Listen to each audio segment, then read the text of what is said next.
Hello, friends, and welcome to another Pauper League. Today we're returning to Wildfire.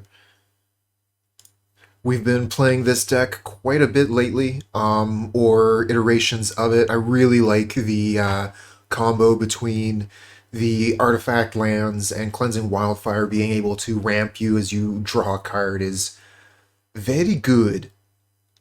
And then we have the classic Gruul package of creatures, Llanowar Visionary, Sarulf's Packmate, Boarding Party, Annoyed Altisaur. We're also playing Shrek and new edition, the Ardent Elementalist. We're playing several powerful spells in this list, so being able to return them to our hand seems pretty good. And even worst case, if we hit an Elementalist off of a Cascade, when there's nothing in the graveyard, it still comes down as a 2-1. Yeah, I'm fine with this. We have early interaction, we've got turn 2 Wildfire. We don't have anything to bring back with Pulse yet, but we can worry about that later.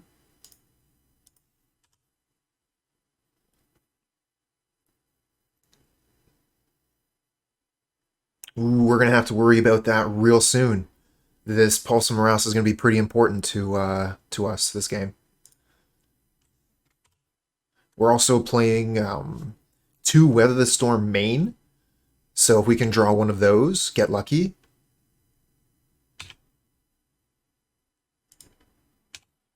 Alright, I'm not going to auto-pass to that.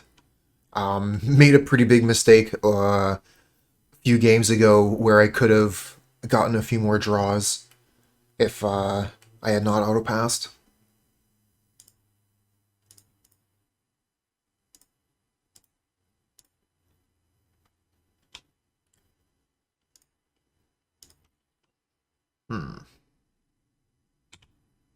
I guess we could discard to hand size and then pulse.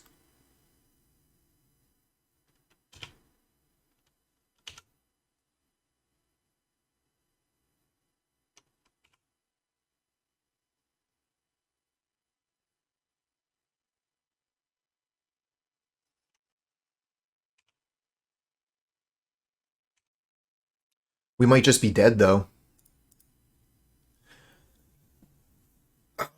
Yeah, I think what I'm going to do is I'm going to discard to hand size and then cast pulse.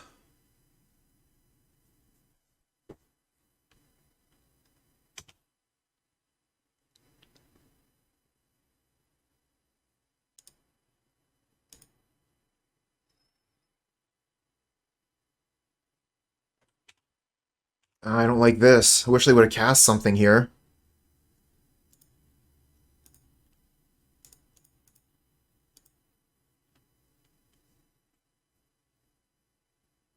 Oh, they just let it happen. Okay, good.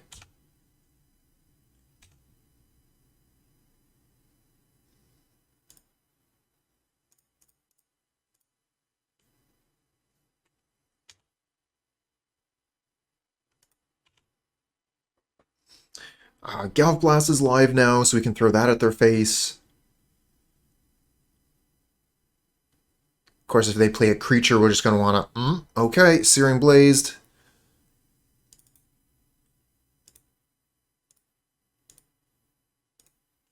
Oh, now we're burning you.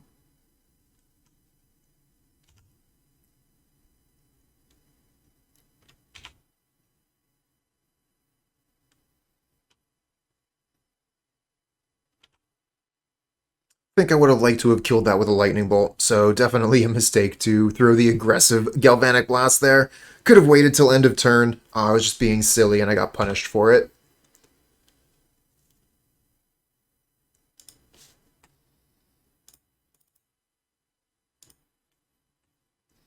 Maybe Commodore is the right play here, because we have the bolt for this. Oh, Weather the Storm, this was definitely the right play.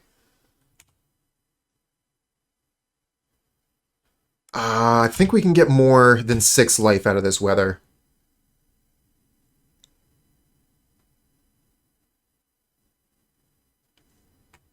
They are flooded out. We might actually get there. Definitely blocking this.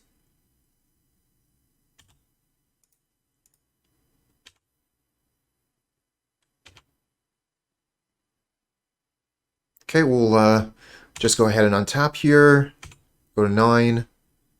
Get a land. So I think I'm going to want to hold up Weather the Storm here. I mean, Boarding Party is really attractive. Let's just play Commodore. And hold up Weather.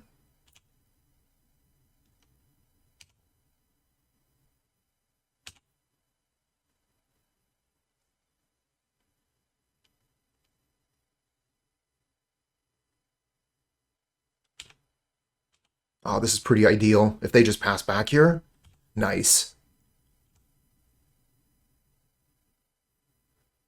Okay, we'll attack for 5. And then... do we play Cleansing Wildfire here? I think so. Because we could, like, go for 9 life here. Seems pretty good. Let's see what we draw with Wildfire.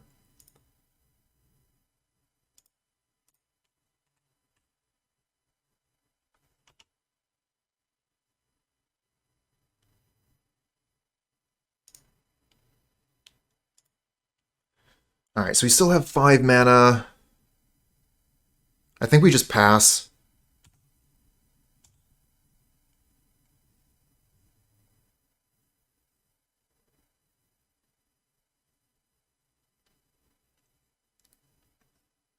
Ooh, here we go. Alright, I gotta stop on my end step. So yeah, we'll just take this damage. Draw a card. Galv Blast, nice. Galv Blast you.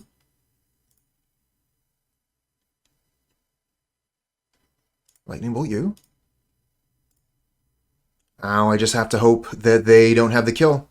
Because if we weather here and this resolves, we win.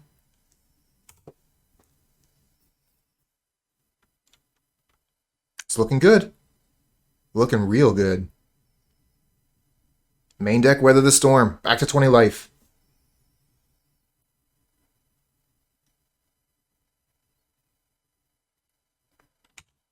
Oh, they get to take the Monarch here if they like.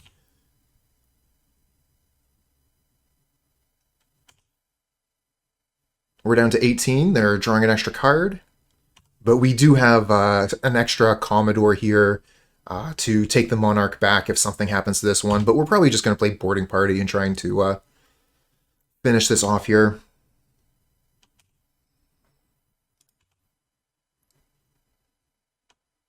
Okay, Galv Blast. Well, that just finishes it, huh?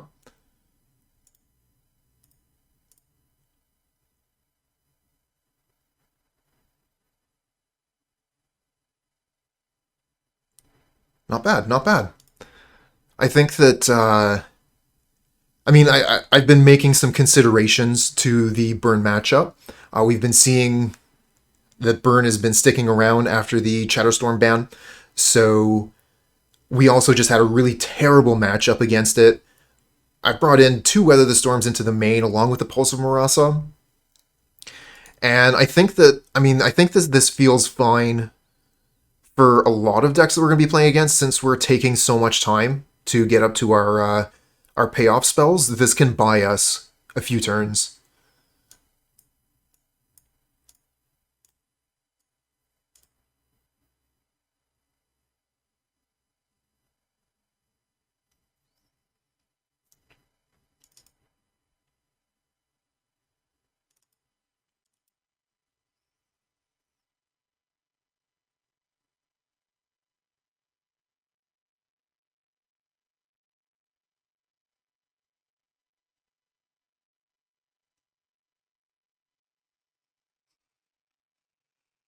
I'm kind of wondering, like, if they bring in, what's name? Shattering Spree, would Fangren Marauder be good? I think I'm just having a laugh. This is, like, for Affinity, right?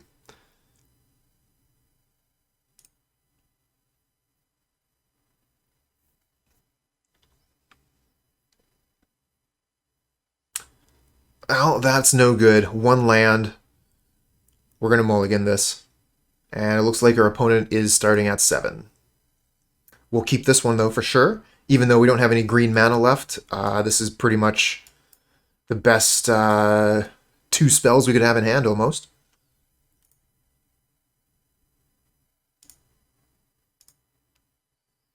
If we can get this Weather to resolve, bring it back to our hand, feeling pretty good. Also, the opponent with no turn 1 play.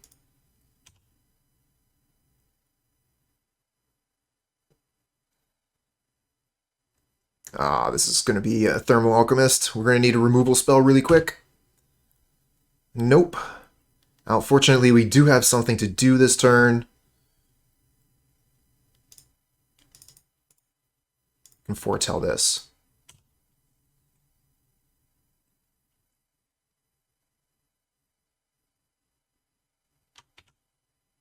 Just go ahead and I'm going to hit 6, pass priority for the turn. We don't have anything to do, no interaction, so they're going to be able to do as much damage as they like. That would have been a really good turn to draw Forest.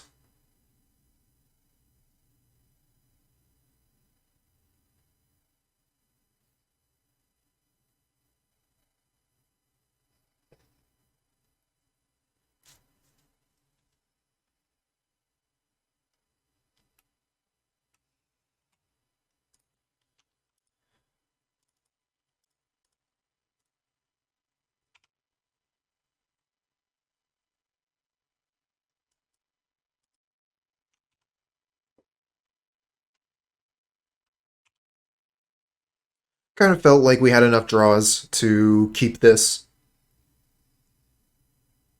Got a bit unlucky there in that we haven't been able to find a green source.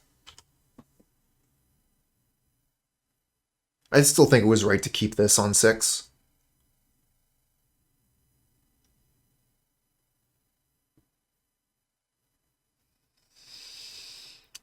We're probably dead right now. This is the burn player's 4th turn. They have Alchemist on board. We should be dead.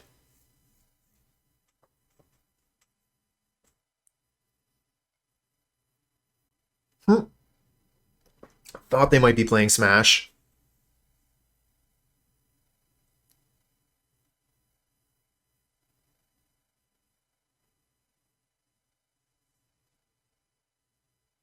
And that's GG.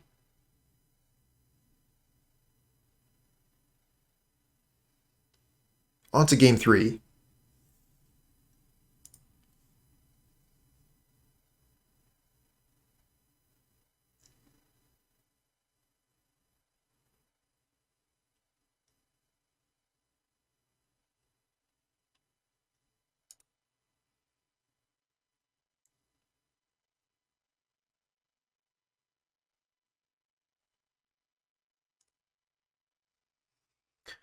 We have our colors. We have Galvanic Blast, but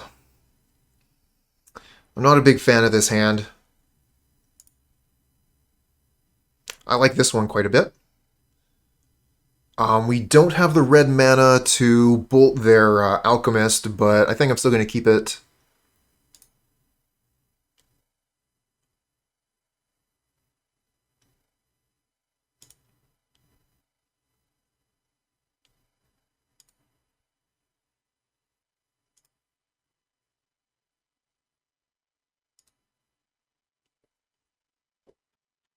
Alright, opponent is mulliganing as well.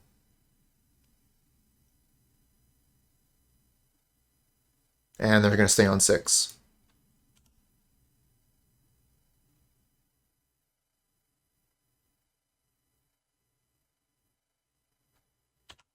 No turn 1 play again.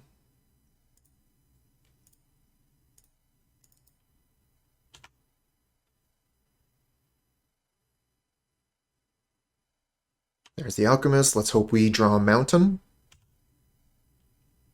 Okay. That's a card. Are we dead next turn? I don't think it's possible. So let's see. We take 1 from the Alchemist, and then 3 lands. 3 times 4 is 12. That's 13. And then another 5. 18. So the maximum they can do next turn is 18 damage. And that's like if they just have the perfect cards. think I go for Packmate to see what I draw. Could also play Visionary. But Packmate would let me potentially draw tap land.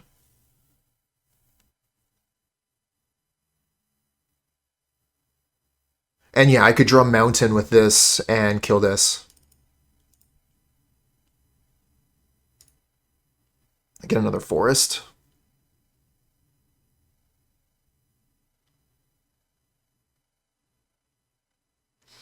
Kind of want to play Darksteel Citadel so that if I draw Mountain... if I draw Mountain, I'm going to kill this. I'm not going to play Wildfire. Just play Forest then.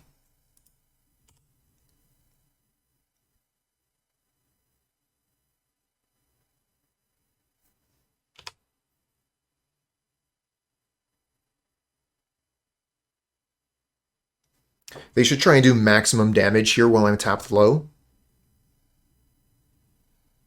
Searing Blaze. Sucks.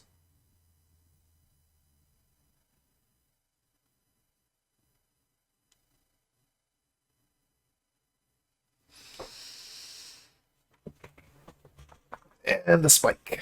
So that's a lot of damage.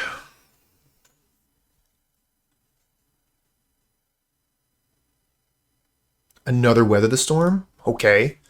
We'll give that a try.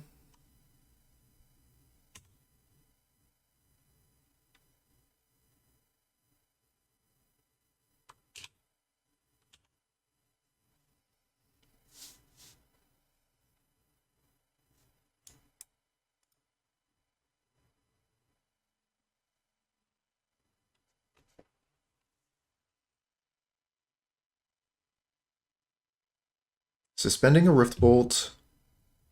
Probably just like do one with Thermo past turn.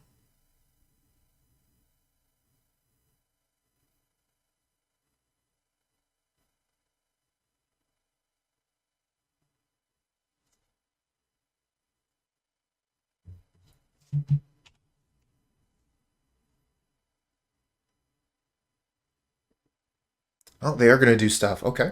Yep, Needle Drop resolves.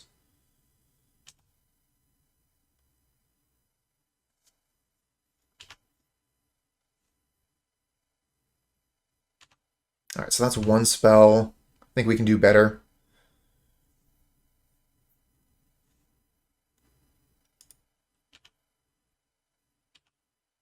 Draw another Wildfire. Nice.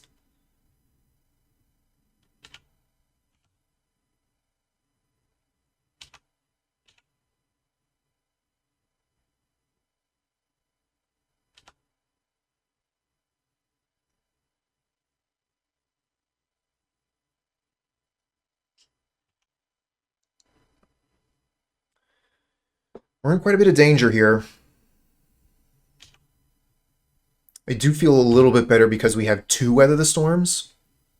But they're having 4 cards in hand. We should probably still die. We might have to actually Weather the Storm now. Before we take this damage from Rift Bolt.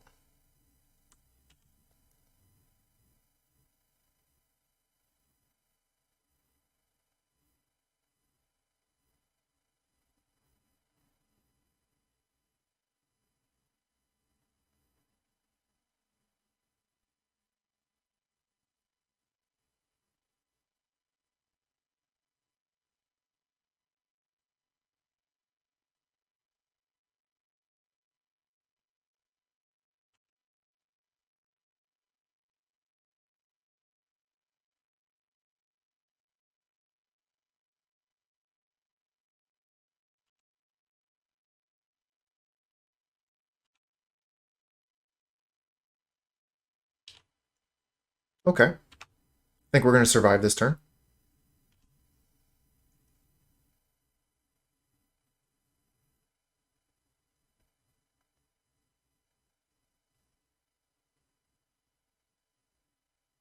Play another spell.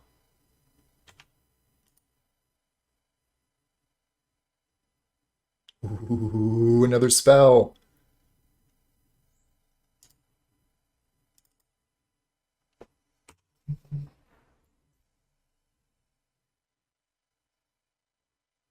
Ah, rats. They got me.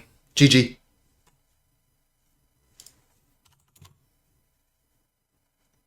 I think this hand is good enough. As long as we're not playing against burn.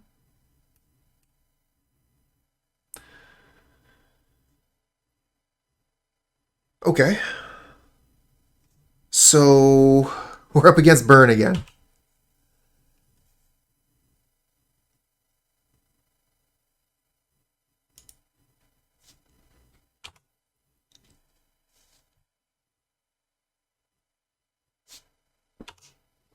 Let's see if those main deck Weather the Storms can do their thing. Alright, looks like they're missing a land.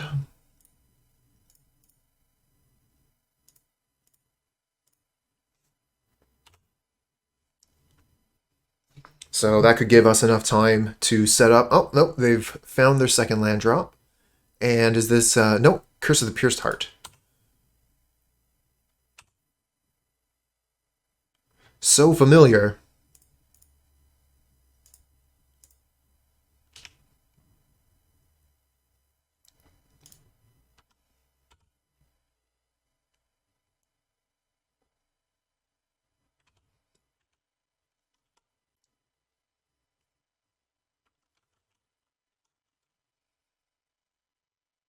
Wow. And they still have 4 cards in hand? Damn. Weather the Storm? Not yet.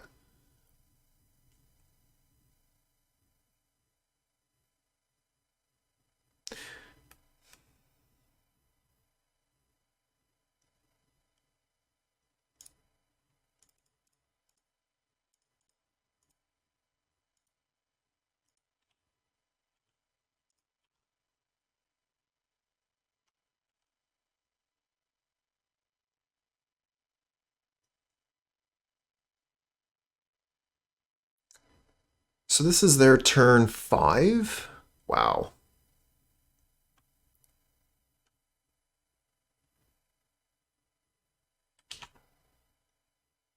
If they have a Pyroblast, we're toast. No, they don't have Pyroblast. We still haven't found Weather. So we can draw a card with Visionary, and that's our last look.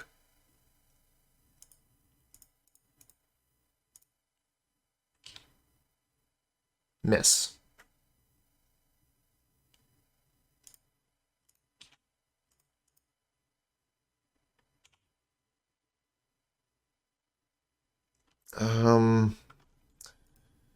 Yeah.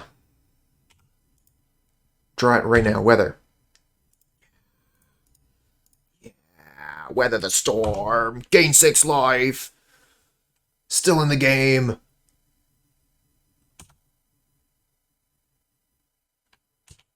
And we're dead.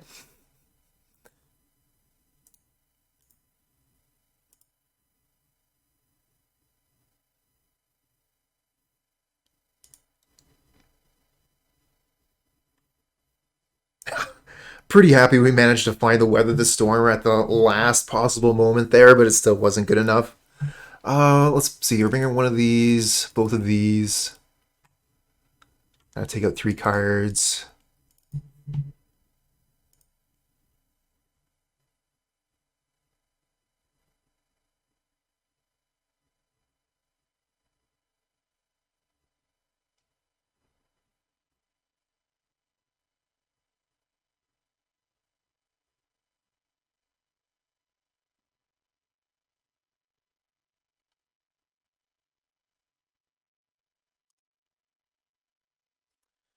Pulse. Not sure if this one's good enough. It has Pulse and Elementalist, but we're missing red.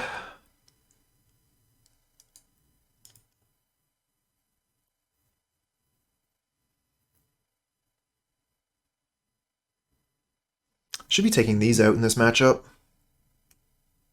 Kind of forgot they were in there.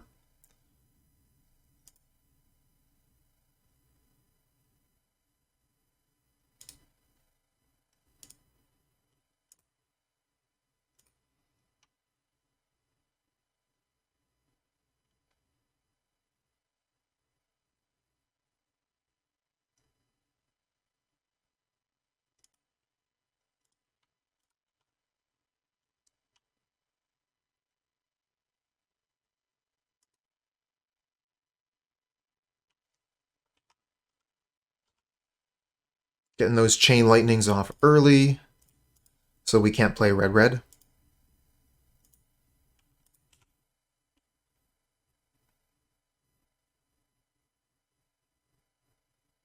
Oh no. Getting punished for having these artifact lands.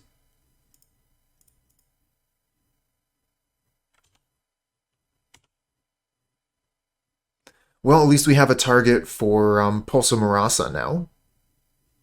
So that's a bonus.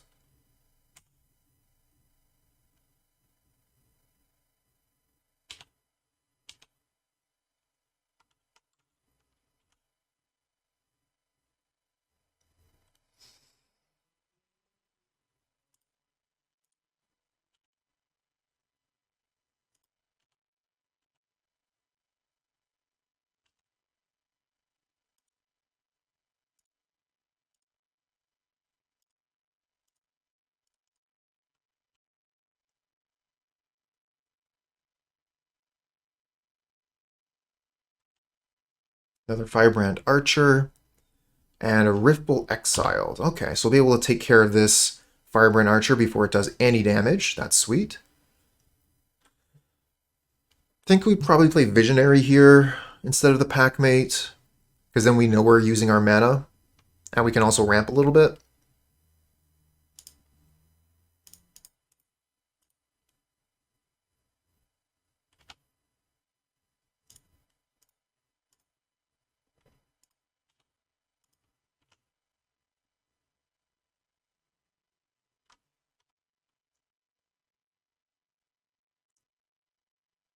Alright, so we're going to 7, and they'll have 2 cards. So if they have Pyroblast, we could be dead. Oh, Needle Drop was a good one, but they got Mountain, and we drew Weather. Perfect. Draw. Gain 6 life.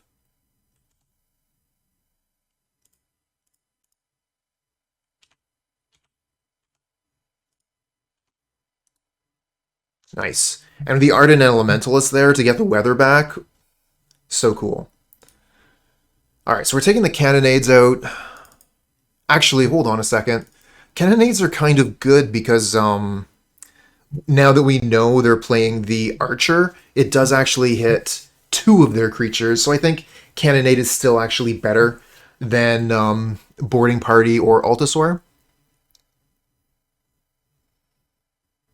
Which is kind of crazy, but like, we're probably not going to realistically get to these creatures.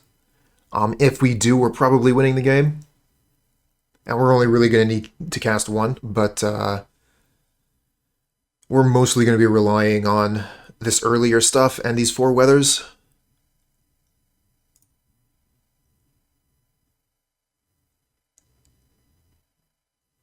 Also, if we get one of these decrees to go off, if they have, okay. Yeah, we can keep this.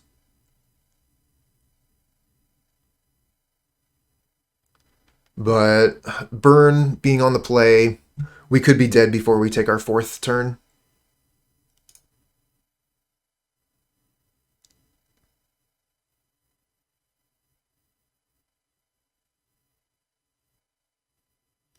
I was hoping they would mulligan a little bit deeper than that. Oh, Forgotten Cave. If there's a time to play it, it's turn 1.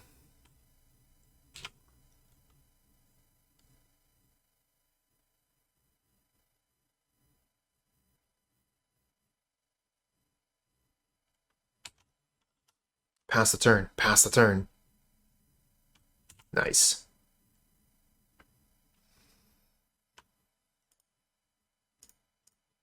That does mean they have 5 spells in hand, though, so if they find another land, we're in quite a bit of trouble. I guess we go get Mountain. Get another Cannonade. Not really what I'm looking for.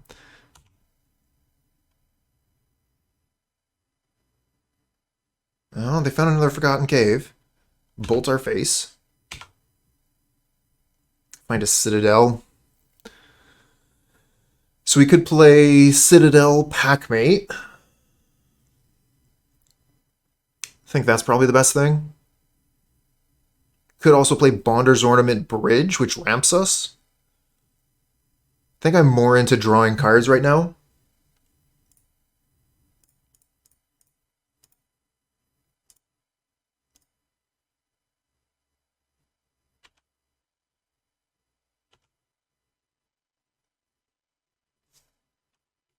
I get Curse of the Pierced Heart. Nice.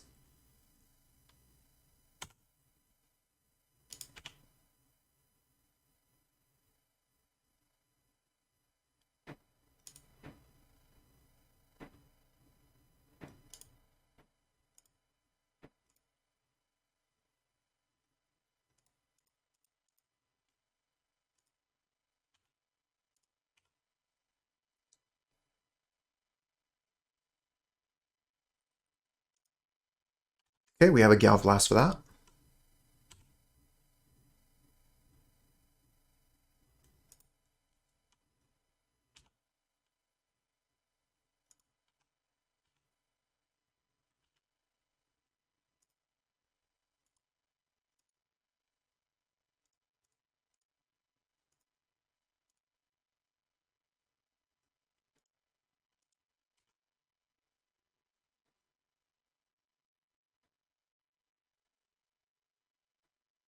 Smash on Bonder's Ornament. Yep. Wow, we are flooding out.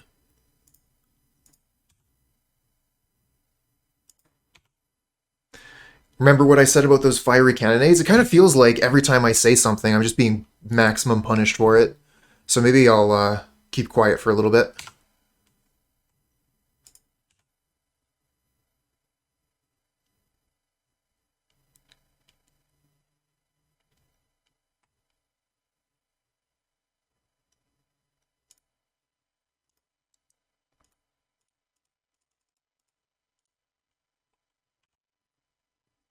Okay. Can we cast that?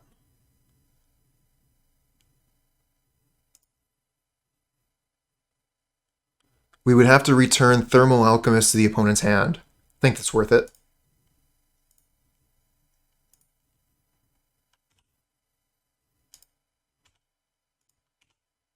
They're already stuck for mana, so giving them an extra Thermal Alchemist doesn't seem like a big deal when we're attacking for lethal damage. Nice. Okay. This is a difficult hand, not knowing what the opponent is on. I kind of feel like we keep it. Turn 2, foretell, turn 3, turn 4. And we have something to do about whatever they're doing. We have interaction. I'll keep this.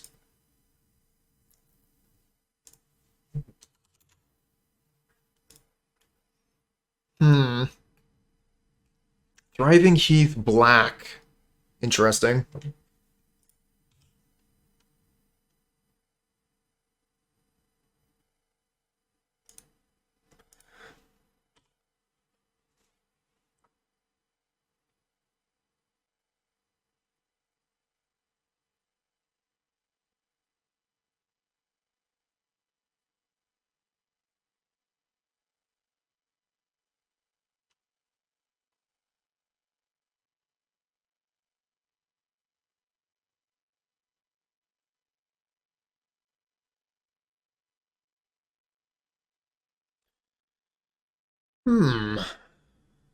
Chantry. Returning Thriving Heath seems slow. Oh, hey there, Mixlash. Tried out Arena for a little bit and really like Moto a lot more. Same.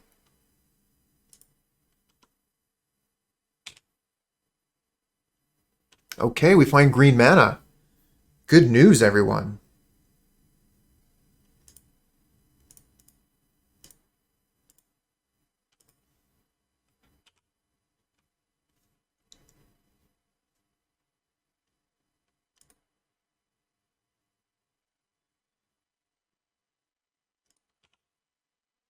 All right, so they could have Wildfire.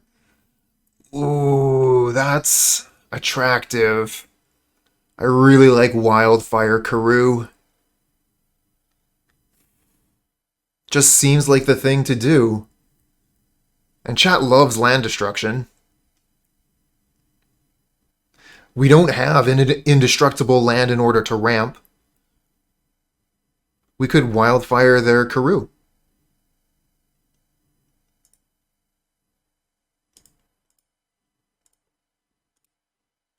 Set them back. Take them off colors.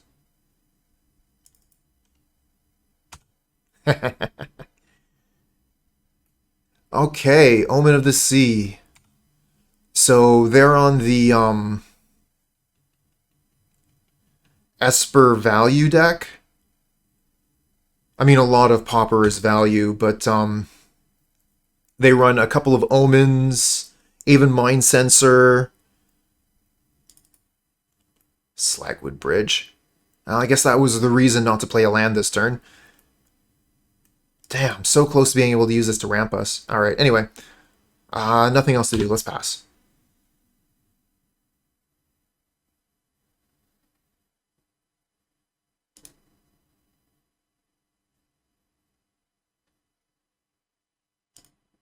Dawnbringer Cleric.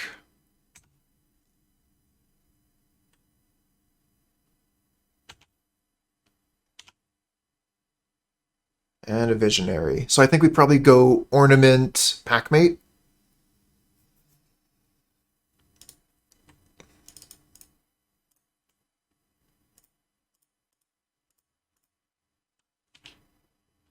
Boarding Party, not bad.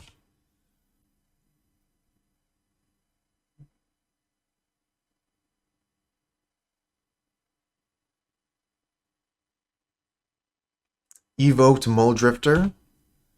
They're going to be able to bring that back at some point, I imagine. In the meantime, it lets them search up a land. And there's the Omen of the Dead, which lets them bring back the Muldrifter. It's a circus of value. Okay, we do get Great Furnace here, so we can just slam a boarding party and attack. That feels like the right thing to do. If we can slam boarding party and attack, why wouldn't we? It's kind of what we're here for.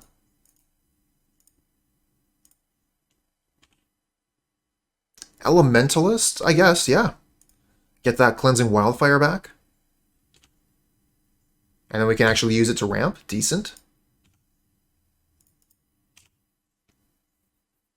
And this is a real quick clock. So they just take 9.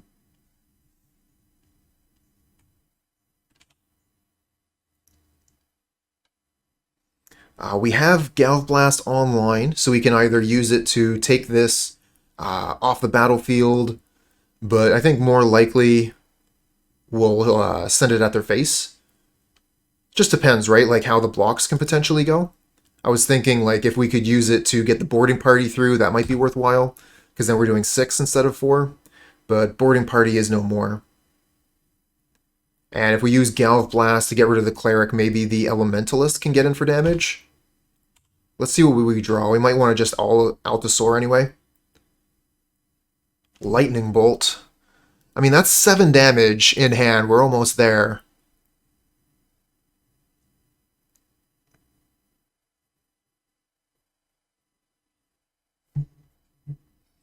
I don't think we're going to be able to play Boarding Party. If we play land, Wildfire, we only have 4 mana left.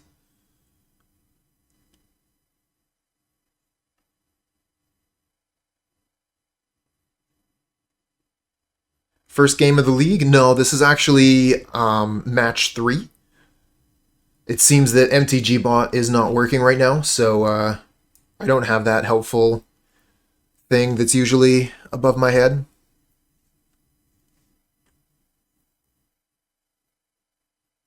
Kind of feel like if we try and remove this, they'll have Ephemerate. So if we attack into it, we could also just like attack, and then if they block Elementalist, we can use Cannonade. Again, if they have Ephemerate, that's bad.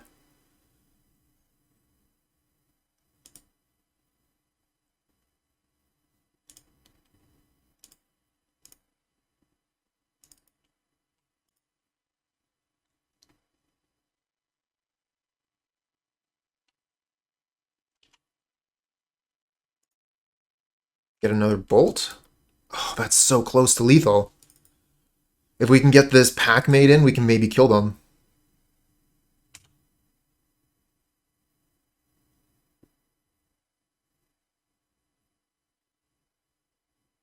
What's the record so far this league? 1-1.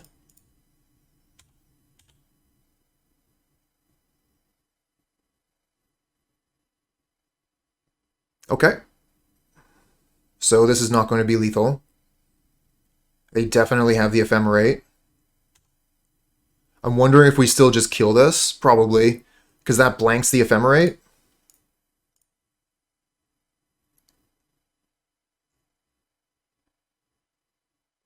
Yeah, we just counter them both.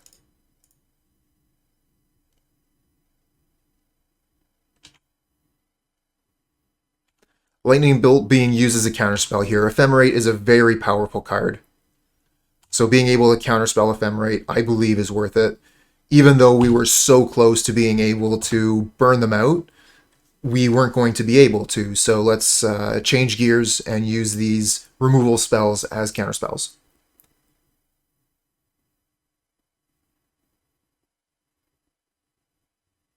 That's a lot of mana. Okay, yeah, Muldrifter, sure. Keeping their hand full, but we are the aggressor here. Let's see here. Looks like we're going to be able to Altisaur. Hey, King, with the raid. Nice. Thanks a lot for coming by. How was your stream? What were you playing? So yeah, I think we just Altisaur. We get to hold up Galv Blast, right? 3, 4, 5, 6, 7, 8, 9 mana. And maybe we hit Boarding Party.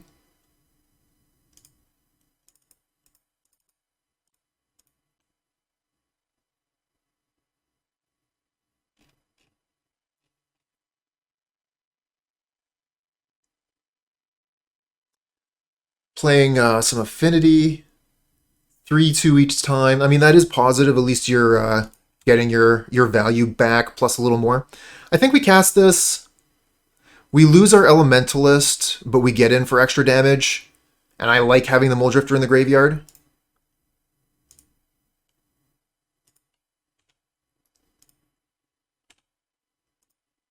Alright, so we have 2 mana left. We could Galv Blast, but I'm not interested in that. Visionary's not ready to go.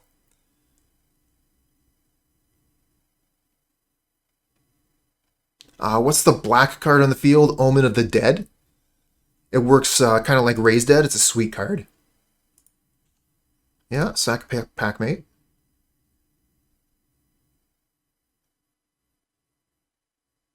And, oh, no, that's a Coarse Skyfisher. So, yeah, that resolves. We got, I mean, we have Trample, so we can just run right through it. Clam Ego, hello. How you doing? What have you been playing lately? Probably get a Muldrifter back, would be my guess. Maybe even Dawnbringer, if they're hurting. Yeah, okay. They want the life.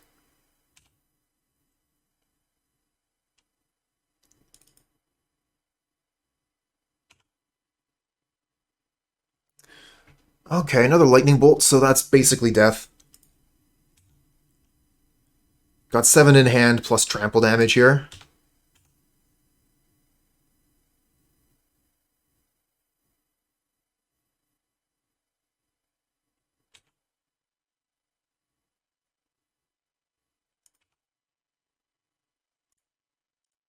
Boop.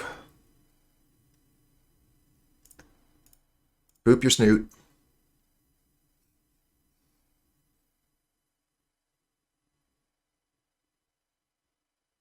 Yeah, so, like I was saying, Omen of the Dead combos with Coarse Skyfisher. So they're able to get things back. And if they, like, bring back Coarse Skyfishers with Omen of the Dead, they can just, like, keep on going and going and going. It's a synergy between the cards, value engine. So let's see here. They're playing a lot of 3 toughness creatures. So Cannonade is only so-so. I don't think I'm going to bring in the extra ones. We could bring in Decree. I don't think I would want both, but maybe one is good. I'm going to put this over here in the maybe column. Flaring Pain, I don't think that's where we want to be. Pyroblast. We could potentially counter Muldrifters with that, but I don't think it's good enough. Relic of Progenitus is where we definitely want to be here. Do we want Weather the Storm? I don't think we want Weather. This is going to be a slow, grindy game. It's not really going to be... I don't think I'm going to need the big influx of life here, whereas Pulse of Murasa... I mean, the life gain will be fine, but it's mostly going to be about potentially getting one of my creatures back.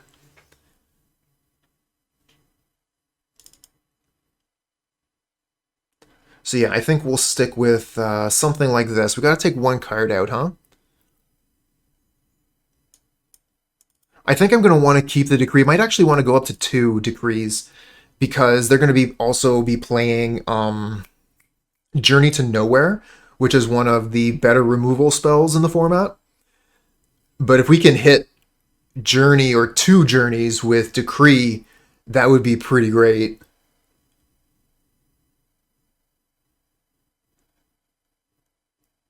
So then what do we take out? I guess like Pulse.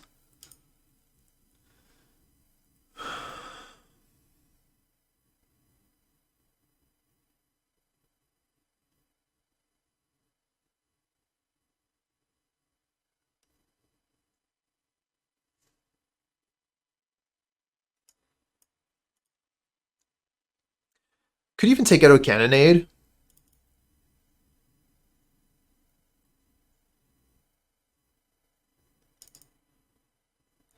Because Cannonade's not really killing much of anything. Let's just take those out.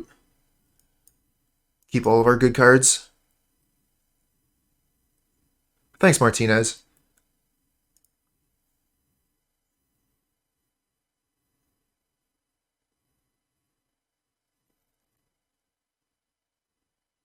This hand is so-so. I think it's good enough to keep. We've got all of our colors, we've got land drops, we've got things to do on turns 2, 3, and 4. Would have been nice if this hand had a tap land or a lightning bolt.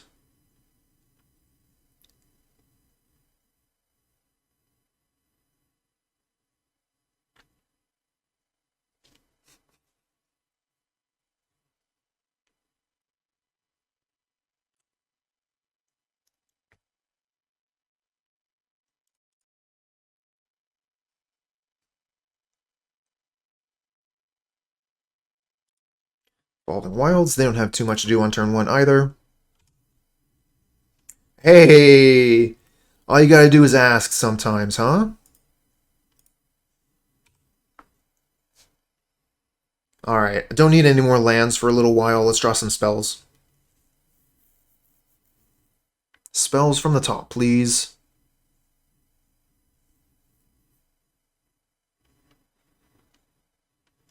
Yeah, this is Pauper. And I know in this matchup, things are going to be going rather slowly, so I'm fine with taking the long road.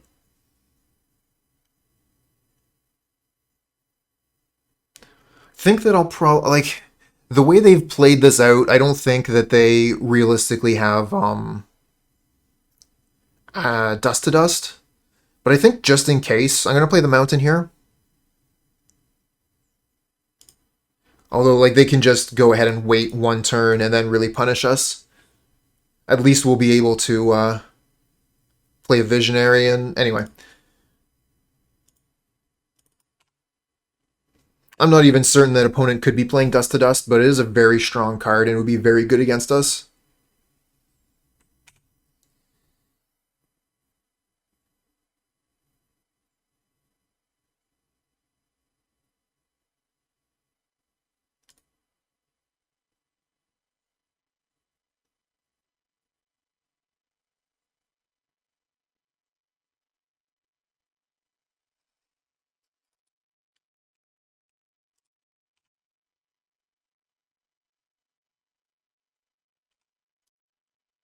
I don't think we saw any untap effects, right? I don't think the opponent's playing Snap. In any event, we don't have the Wildfire, so we don't need to make that decision right now. We'll just play a Visionary.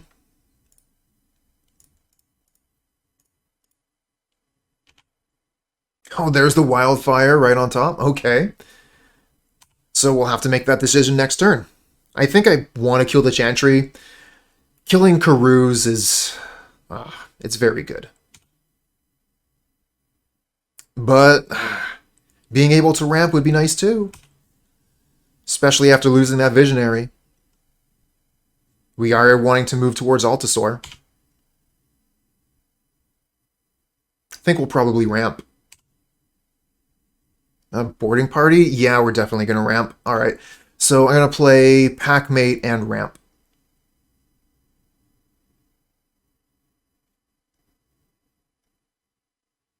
I think we play Packmate first. No, we ramp first, because we're ramping guaranteed.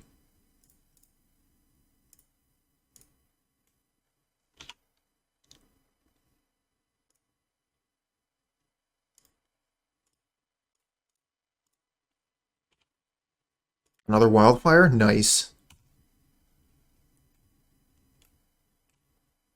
Also, like, hitting the Chantry would have taken them off a color.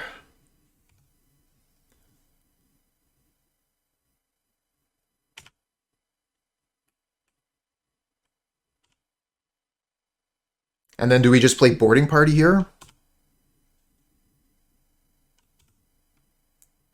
Because we got a choice. We could play boarding party attack, or we could play wildfire. I think we just go boarding party attack.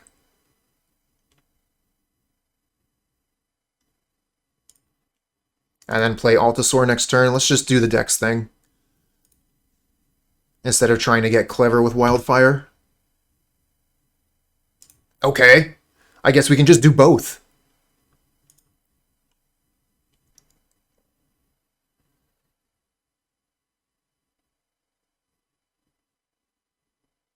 Which one are you countering with Blue Elemental Blast? The wildfire? Okay. So we get to keep our 6/3. Decent.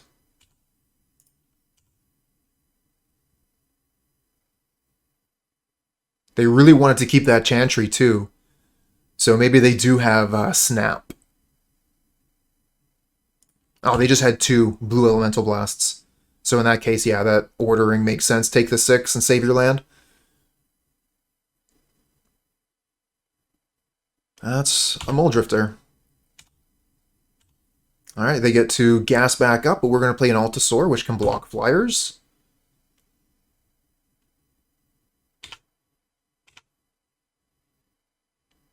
Galv Blast, not something we need to do right now.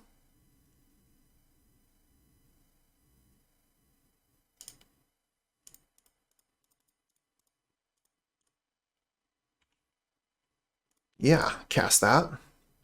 Now we, again, get to do all the things. We have access to Galv Blast. Probably kill this. But we can wait. Until maybe they cast like an Ephemerate or something on Muldrifter, then cast it. There's going to be a kill on Altisaur. Yep. I think we just take the damage.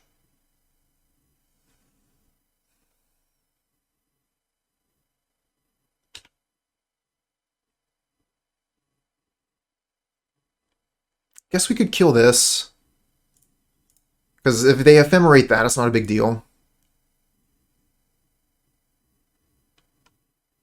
And then the clock is... We're just under way less pressure at that point.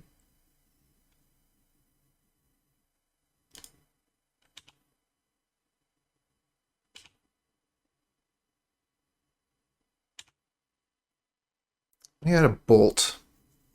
I think we're going to kill this.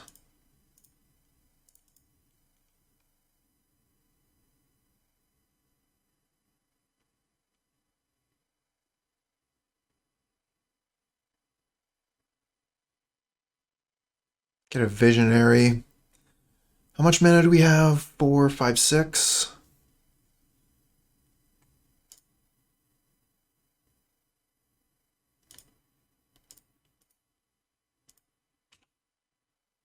Decree, no targets, or rather it hits nothing.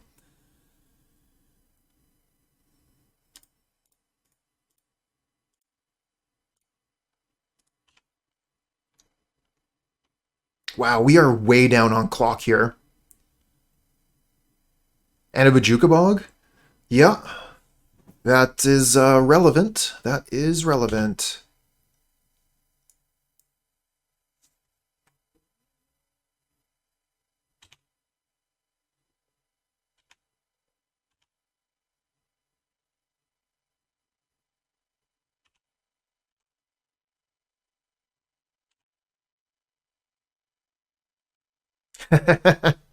Yeah. I've been told at paper tournaments to pick up my pace of play. Fortunately, on Magic the Gathering Online, I don't have a judge whispering in my ear, you have to make a play. I have a clock that tells me if you don't speed up, you're going to lose.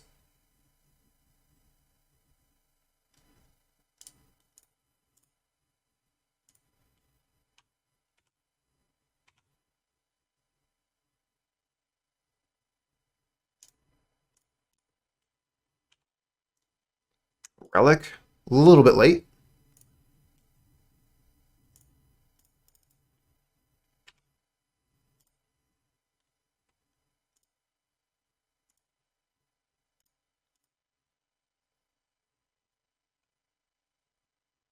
You can draw a card with Bonder's Ornament. I think that's better than attacking into their 2/3s that would kill my creature.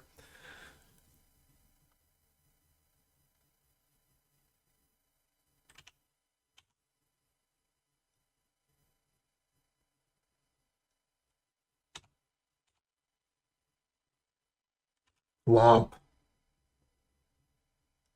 There goes half my life total.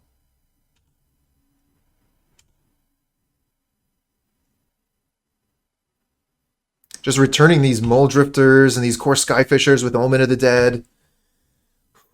It's pretty good. It's pretty good.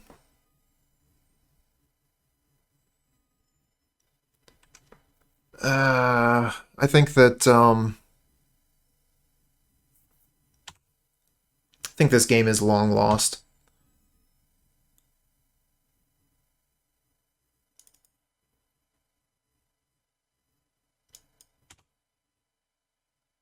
Yeah, you could be right.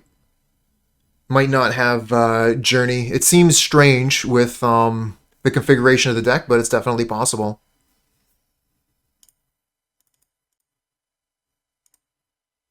Just because something seems strange to me doesn't mean much of anything. And I'm not playing properly here. I was supposed to draw a card with Bonder's Ornament end of turn, and I guess I just totally forgot. I'm gonna have to refocus in and try and play better here. It's unacceptable. Because, yeah, now we're just dead.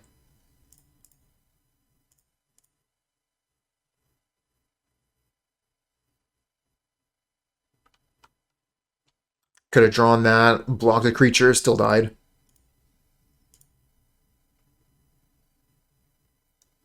Alright, game 3.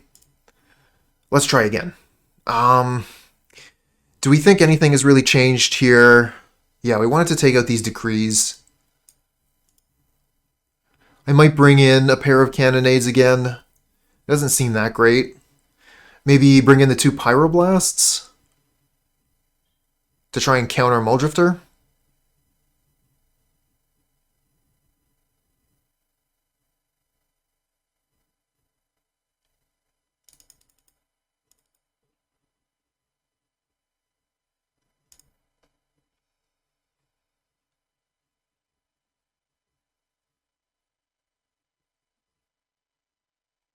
Oh, that's true. And for Blue Elemental Blast as well.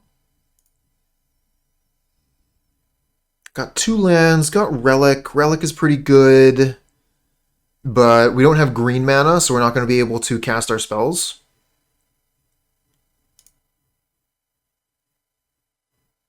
Got our different colors here, still got Relic. We'll just get rid of Altisaur.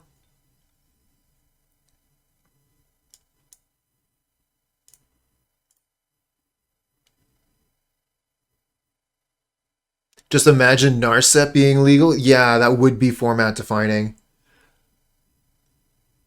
I mean, yeah, they bring down rares every once in a while, you know?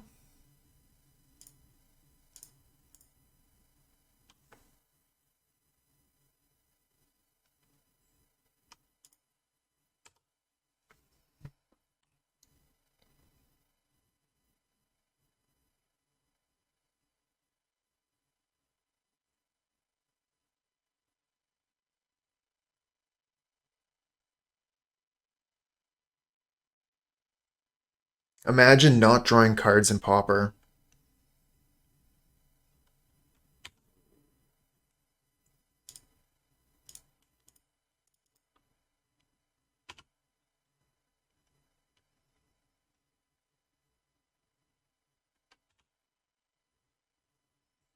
Hey, we got something for Relic to eat.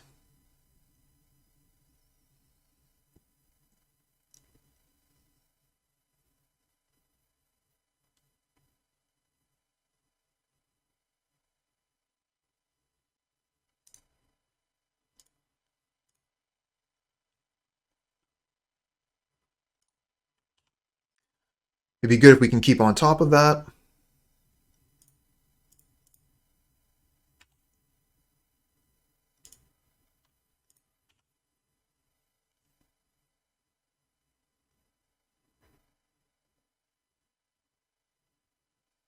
If we can keep their graveyard empty, then they won't be able to take advantage of their enchantments there. Omen of the Dead or whatever.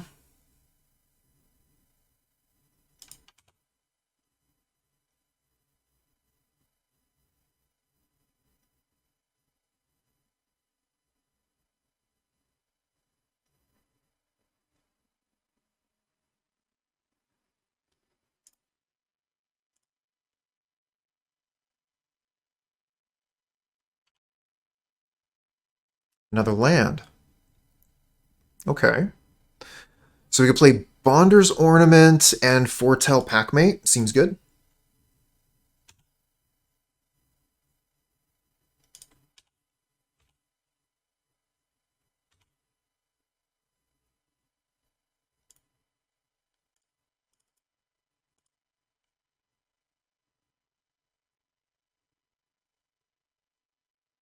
Oh no, they have a counterspell for this? Okay, phew. It's Omen of the Sea.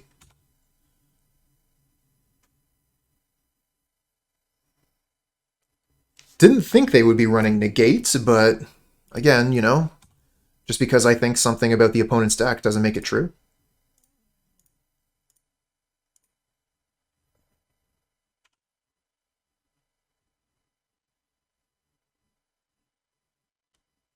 Oh yeah, MTG bot is not in the house. Dreamstalker. That's a cool one. And that's going to block my Packmate all day.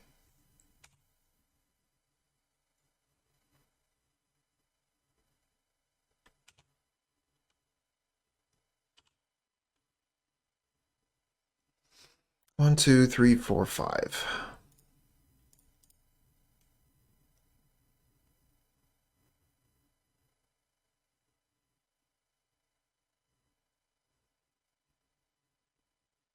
Those are some weird triomes. Yeah. But they're definitely a big improvement over some of the things that we used to have. Be able to choose, at that moment, whichever color you're missing. Very convenient. Okay, Lightning Bolt. I don't know. With Thriving Heath, I think we do still try and kill this. Because if they ephemerate it, they have to return a land to their hand.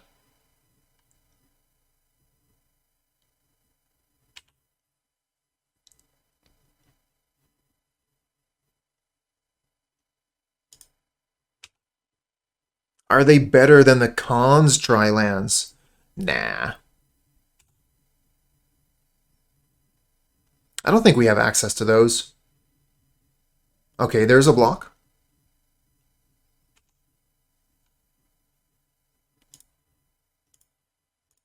Kill it.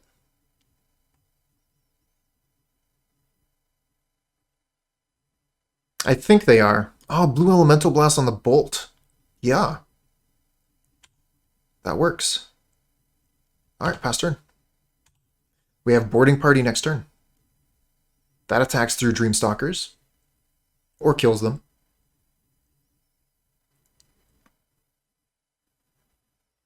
Another Evolving Wilds. Guess it doesn't really matter. I don't think they have many ways of returning instants or whatever. I think I'm just going to go ahead and activate this now.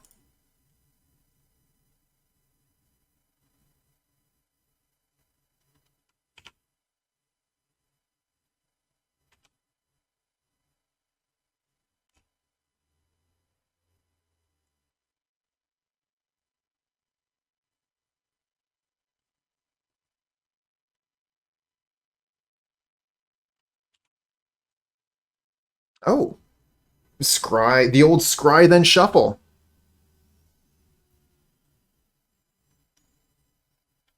Core Skyfisher, that's a pretty good reason to, I mean, they're going to be able to return this. That's pretty good for them.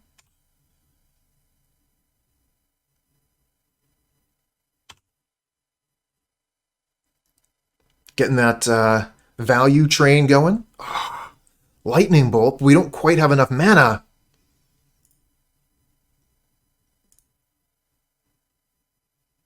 I'd love to be able to Lightning Bolt this.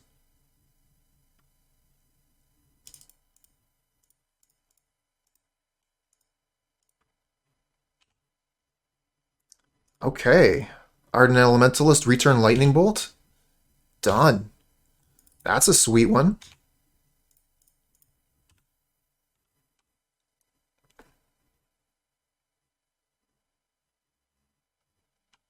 Are they going to double block?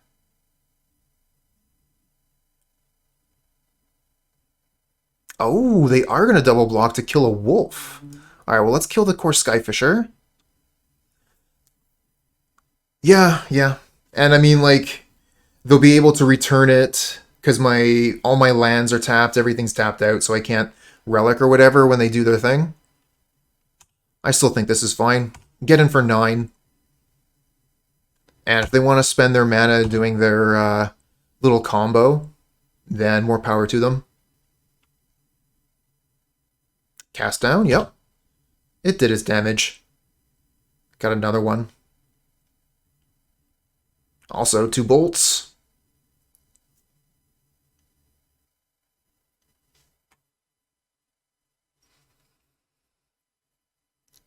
You know, I really liked having the MtG bot scorecard.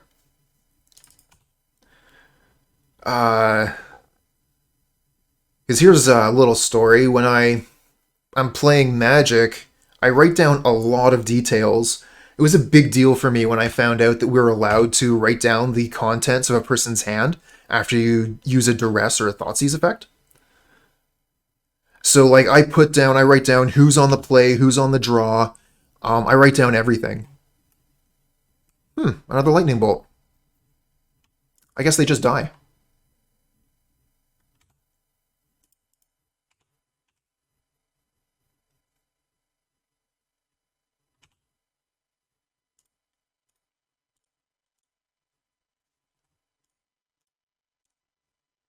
Sweet.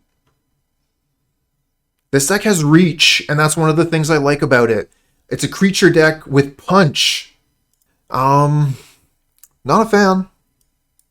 If this was any red source, I would be much happier.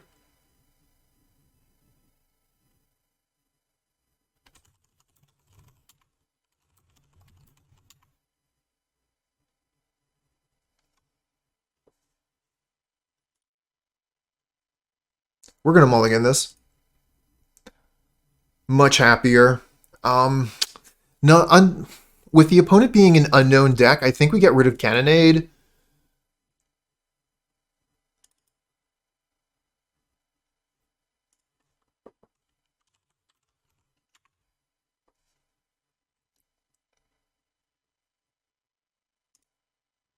Might actually get rid of Mountain here.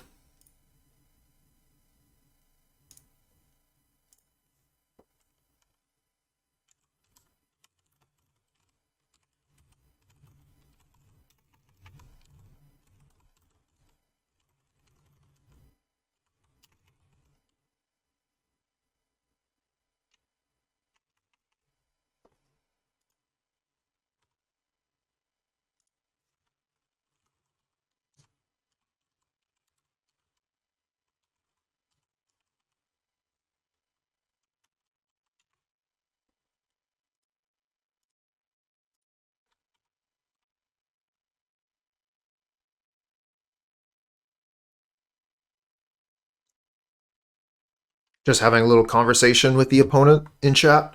I do appreciate that MTG Online has the chat option, the chat bar. I have removed it from the stream to put this slick background here to have the card display and so on. I think that's definitely better. but I do miss having the chat up a little bit. Bonder's Ornament. Yeah, we'll just play Mountain here.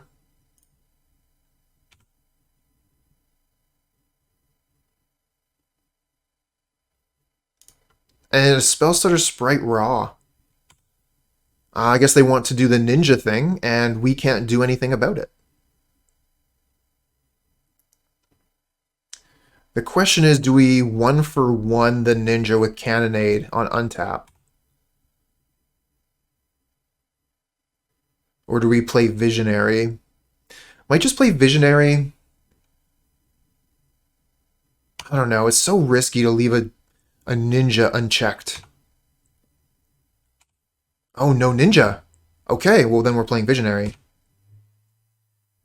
Could play Bonder's Ornament. I think I just want to draw a card. If they counterspell Visionary, so be it, but they can't spell stutter.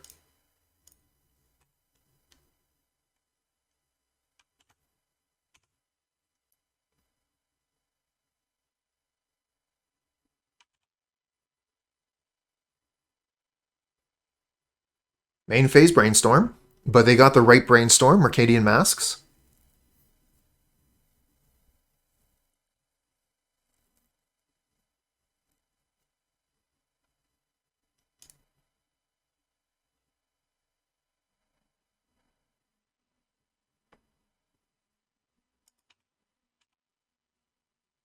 Oh, this still could be Ninja.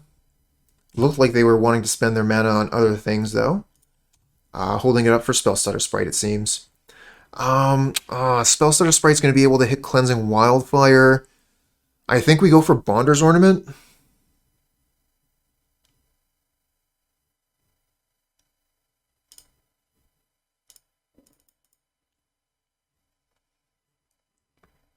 And then next turn I can play Wildfire, hold up Cannonade.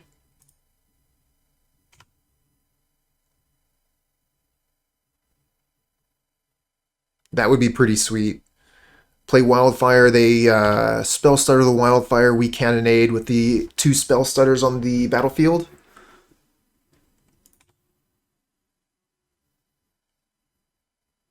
And if Cleansing Wildfire does get like counterspelled, at least we have Ardent Elementalist to bring it back later.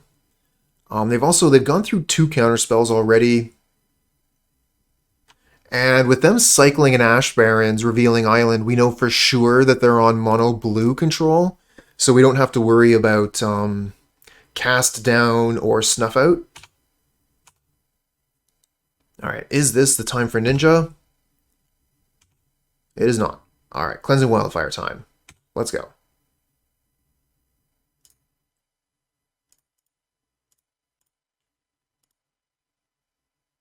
I was hoping they would spell stutter that. Alright, I guess we'll grab Forest. Get a Packmate. Might as well Foretell.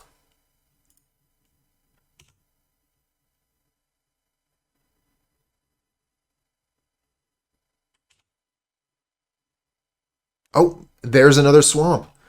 What? Okay, well, forget everything I said before. They had cycled an Ash Barrens a while ago for an island. I figured they were just on mono blue. But I stand corrected.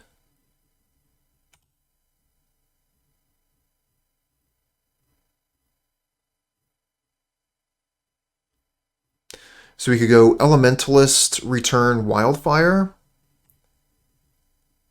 and then try and cast Wildfire.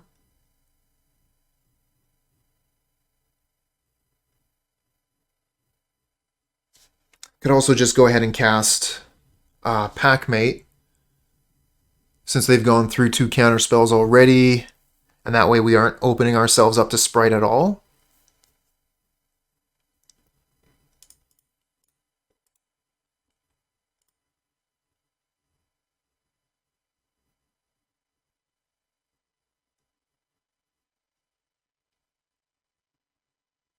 Nice.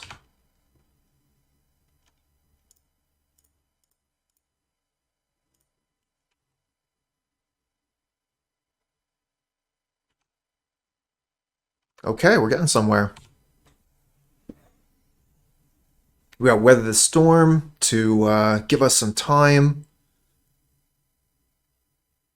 And they're throwing a Snuff Out down onto my Packmate here. So that's a Snuff Out that's not going to hit Altisaur.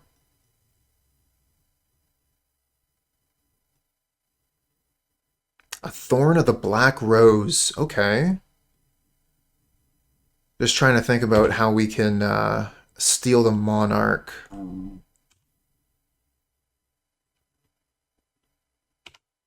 Well, if they attack, we can take the Monarch.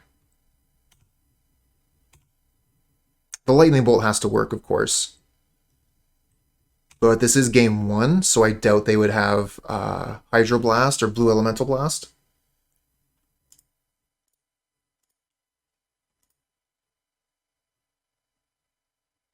They have Dispel, of course.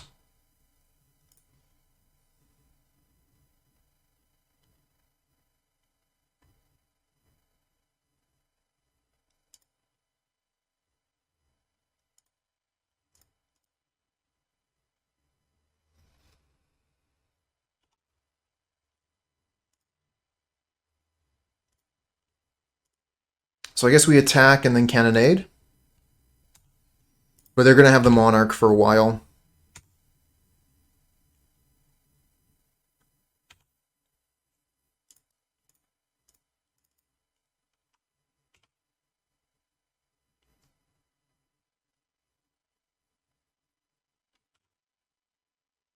Yeah, they don't really have to do anything. Just sit back and hold on to the Monarch. Let's hope we draw Shrek.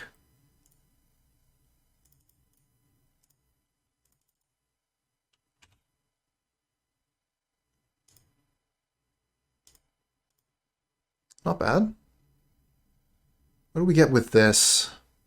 Probably just grab the Lightning Bolt. Cleansing Wildfire, probably to draw a card. We already got all of our basics. I think we'll grab Bolt.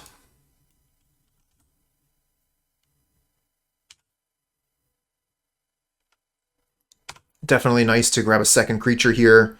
Put 2 creatures down this turn. They have to kill both.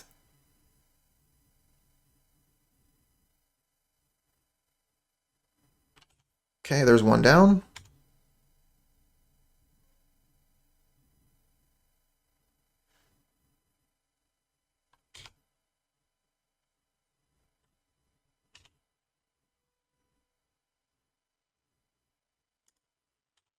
We don't have any creatures. If they have another removal spell, we're in a lot of trouble. Oh no! Damn it! Yep. And they're just the Monarch now.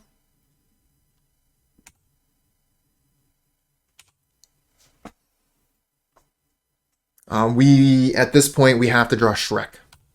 And for it to resolve, they could still have Counterspell.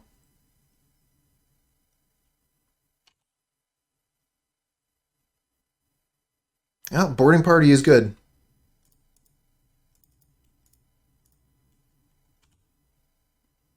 That's a really good one.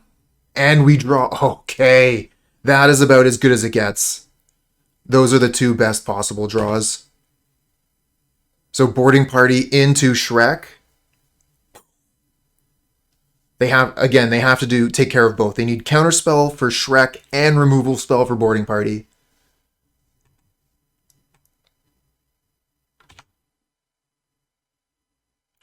Yes. We're back in it.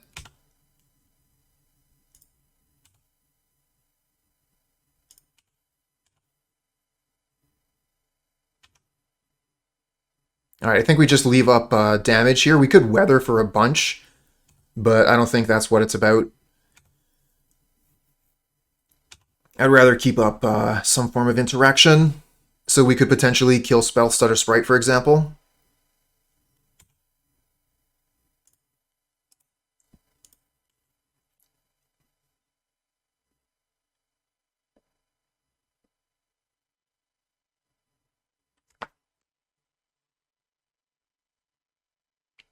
Damn.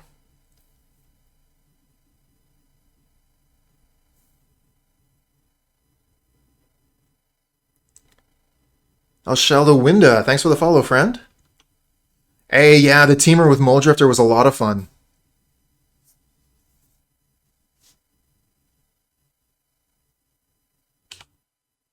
I think we just have to let them both resolve now. Because this is going to counter this lightning bolt no matter what. So we might as well just leave them out and we can Fiery Cannonade later.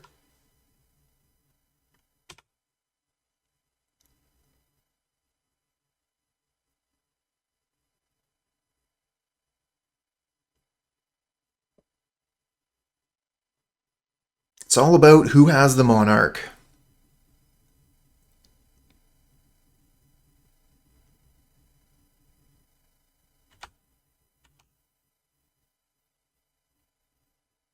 Only one coming in. Do we bolt this? I think we do, right? Make them have another sprite or something. Make them play further into this. And then we can still Cannonade later. No, we... And maybe best case, the Lightning Bolt just works and we get to keep the Monarch. Choosing a deck for tournament, any recommendations? The opponent's deck, 100%. Dimir Faeries. If you're good with Dimir Faeries, best deck in the format. Otherwise, the deck I'm playing is a really, really fun mid-range deck, and there's lots of variety, including various color splashes. Can they win if I storm to 30 plus HP? I mean, I think that it's more about the Monarch, but I guess, because they'll have Gurmag Angler, so Gurmag Angler is a very quick clock. Another boarding party? I feel like we get aggressive. Yeah, always on top. Dimir Faeries best deck. Feel like they would mill out first. If they didn't have Gurmag Angler, probably, yeah. So I think we just go boarding party, and then we still have, like, Galv Blast up, kill this.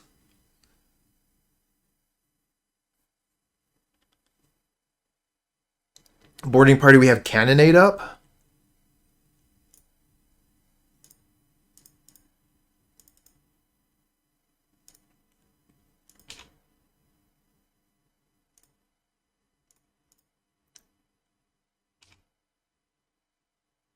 Another weather. Cool.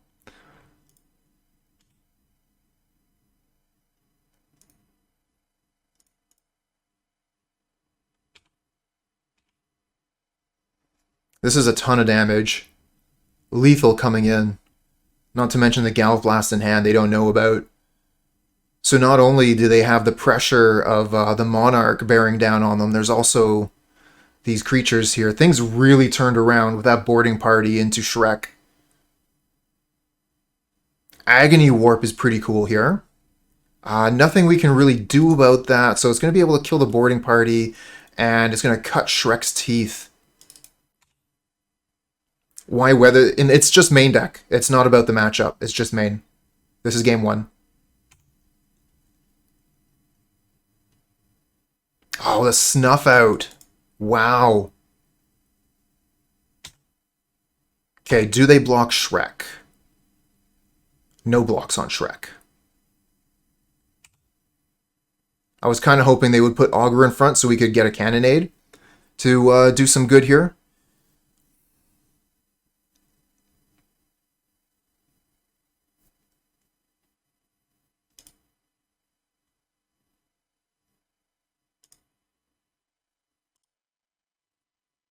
I'm going to do something really crazy here.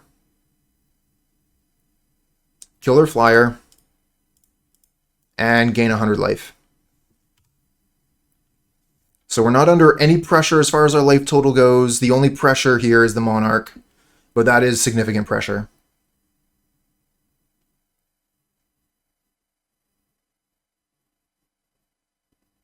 Okay, so they do find the cast down.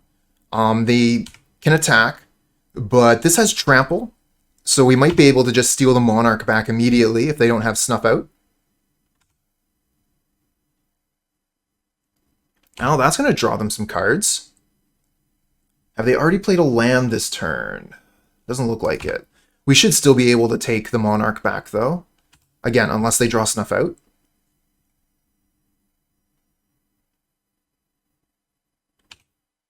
Okay, so they're tapped out.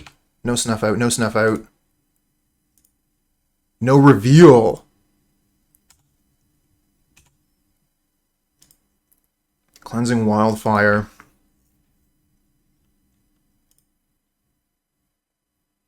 I think we draw a card. Might get Boarding Party. Yeah, that's fine. Galv Blast. Okay.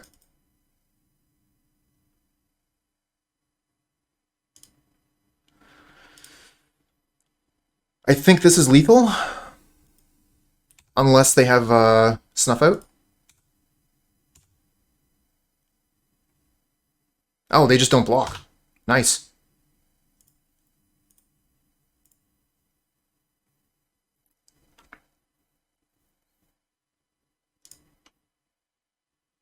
Okay.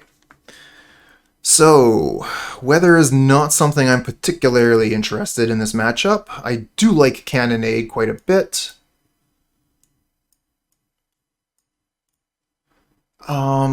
What else do we like? I like Pyroblast. I like Electrickery. That's a lot of cards, though. It's 5. Definitely want to keep my... All my 4-drops are really good. Pulse is kind of meh.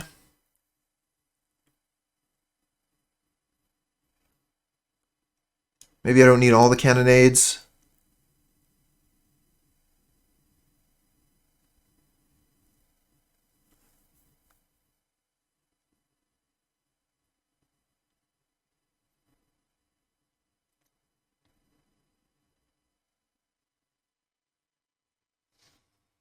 Difficult to cut anything else at this point.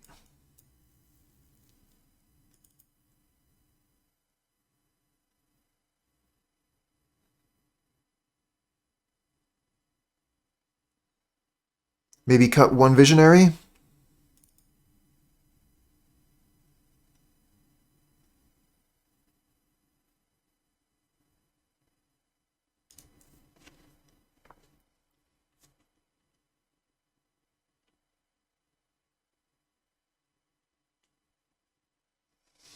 Not a fan. All late game, nothing for the early game. And we don't even know that we'll be able to get up to 6 mana. Mull. Yup, keep this. Get rid of a Darksteel. This one here, because it's closer to the button.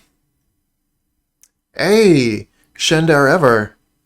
You want me to open a chest? Yeah, we'll take care of that right now. Keep this, get rid of Citadel. We're good.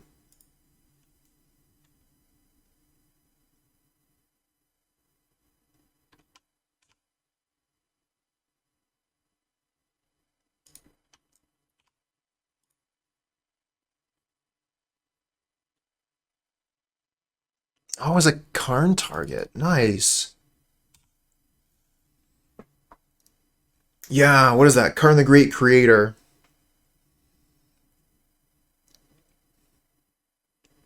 Yeah, that card was pretty great. It really kind of raised the bar on Planeswalkers, I feel. And I think that was, yeah, that was when Planeswalkers started to get the, oh, look at that Brainstorm end of turn. I've been told that that's not a thing you're supposed to do.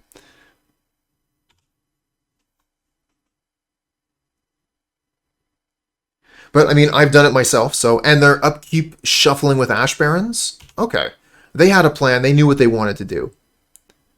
I guess that makes sense if you really, like, needed to find that land.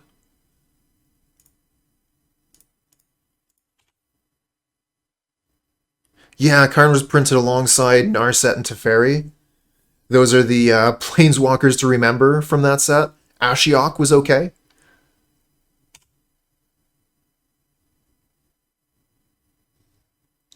I don't think we're going to get punished for playing artifacts in this matchup at all.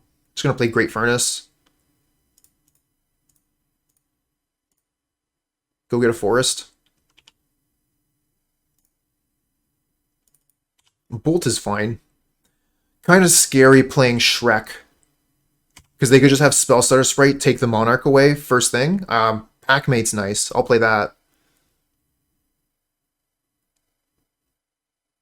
Do I want to play Artifact here? I don't think so. Because it's not like we're cascading into Galvanic Blast or whatever.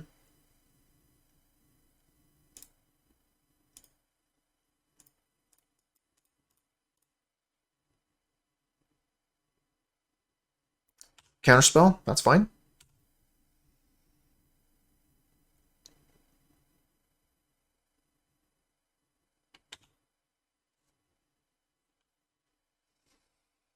This will be nice to play after they play like a Thorn of the Black Rose or something.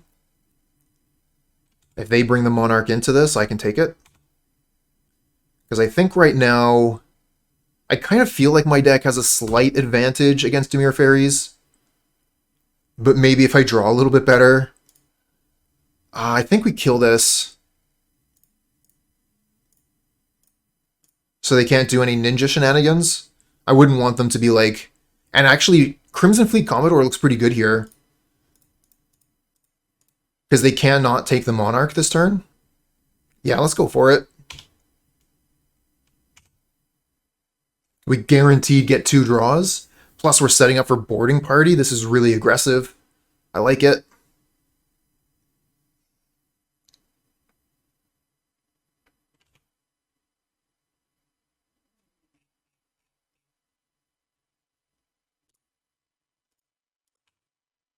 Yep, there's a snuff out. Oh, okay. Well, that changes things. They'll have to block our boarding party, or they could snuff out.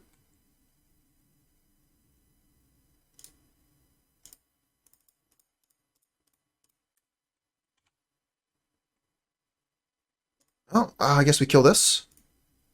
And maybe we just take the Monarch. No snuff out, no snuff out, no snuff out. Come on, no snuff out, no snuff out. Yeah.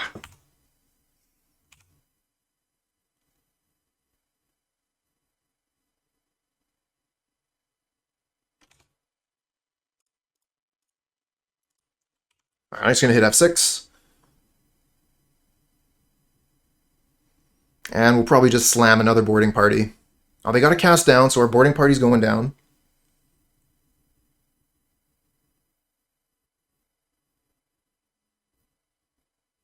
Ooh. Nice fish. All right, boarding party. See what we get.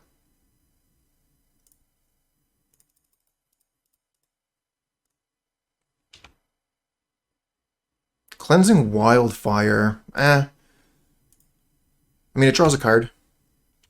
And we get to ramp. It's fine. Pyroblast. I mean, it's okay. We can kill this and attack.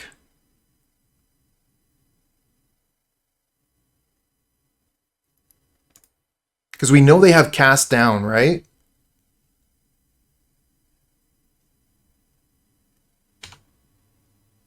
So we know they can answer this. We might as well get the damage in while we can.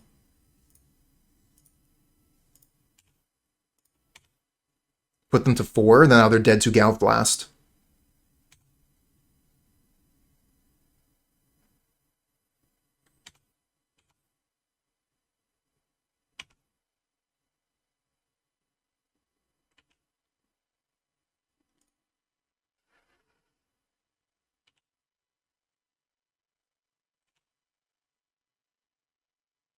Wanderer's Ornament's nice.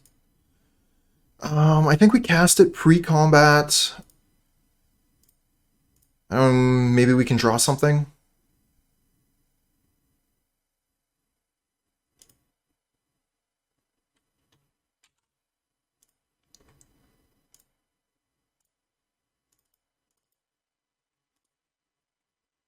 Wow, what a draw. Okay, we know they have cast down, so this wins the game.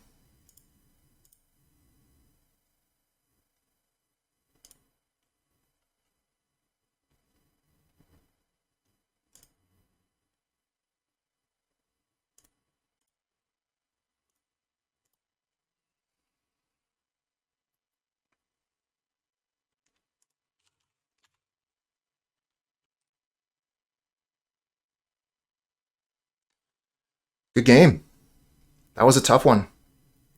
But, it really all comes down to the Monarch. We managed to have the Monarch for a longer period of time than the opponent, and the opponent had to attack with their Gurmag Angler. They had to, play in a certain way in order to take the Monarch back. I mean, in this one game, it was giving us some very interesting situations. It made the game, very interesting. Most of the time, the Monarch is going to make the game oppressive. You saw several times how I had exclaimed I had just gotten the perfect draw. If we had gotten a mediocre draw, we would have been outclassed very quickly by what the opponent was drawing from the Monarch. This hand is mediocre. I think I'm still going to keep it. Remora plus Study must have for blue. It's not something you'd see too often in Pauper decks, but I believe they're both legal. Is Storm still alive? People are trying. I don't know that anyone has broken through yet. I haven't seen anything about it. But, they could be trying to keep it under wraps. Doing the old 4-0 drop. Has anyone here ever heard of that? People going 4-0 and dropping.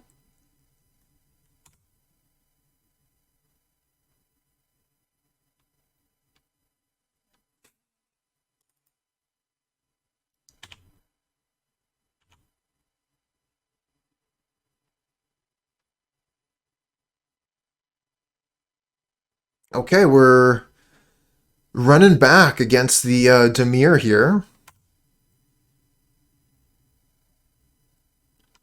So we started with 2 burn decks, then we played Esper Value, and now we're finishing off with 2 Dimir decks. That's Pauper, friends.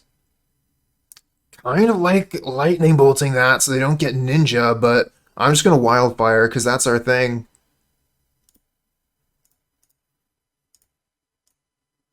And we'll go get Forest. Get Shrek. Nice. Dimir Faeries tier 0 right now. It's definitely the top deck. No question. It would only make sense if you were testing for Showcase Qualifier where the field is like 24 people. Yeah, it doesn't really seem like you get too much value from hiding your deck like that.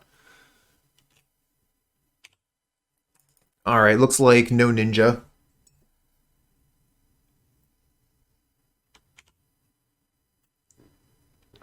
So I think we'll play Visionary, hold up Lightning Bolt. This is my face. Definitely not a human filter. Definitely human, not an alien.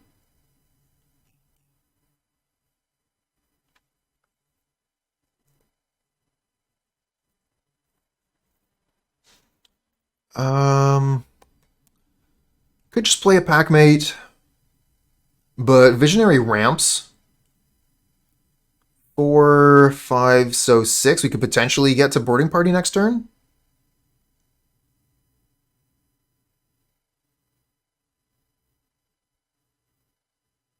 Oh, well, that's a good point as well. Because, on MTG bot, it'll tell us what the last deck an opponent 5-0'd with. So, it tells my opponents, usually Yawgmoth combo. I 5-0'd with Hammer Time, but it's not something that generally has shown up on MTG Goldfish. Yeah, we're going to go for Visionary here. So I think I'm just going to play the Furnace, and I'll leave this untapped.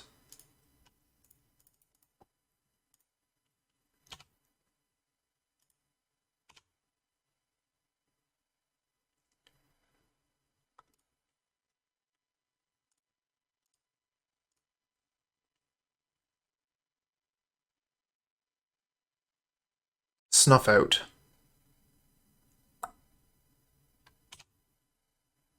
And they could have Spell Stutter Sprite. No. This is a Thorn of the Black Rose. Okay. So we'll kill the Thorn and then probably play Shrek. Although if they attack here... No, we don't have enough mana for Boarding Party anymore, that's right. Okay. So yeah, we'll just kill the Thorn, then play Shrek.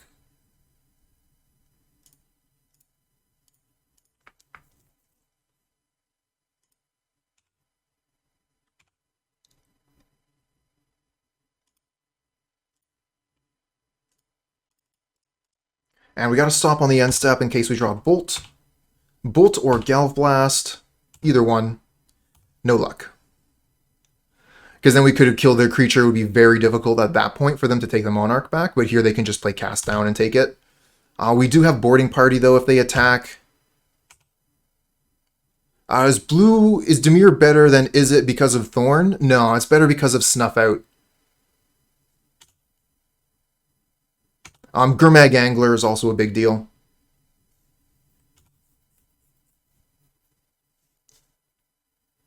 Because red gets to play Shrek, and Shrek is better than Thorn.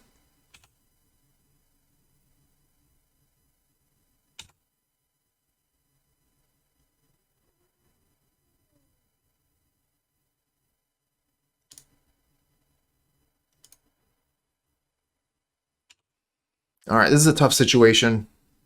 Doesn't look like we're going to be able to take the Monarch back anytime soon. We'll just go Boarding Party attack here.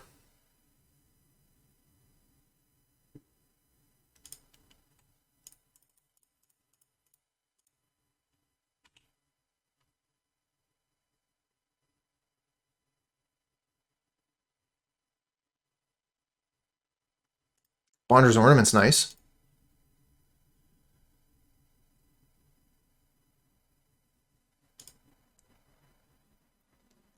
Will we be able to keep up to the Monarch with a Bonder's Ornament? Unlikely.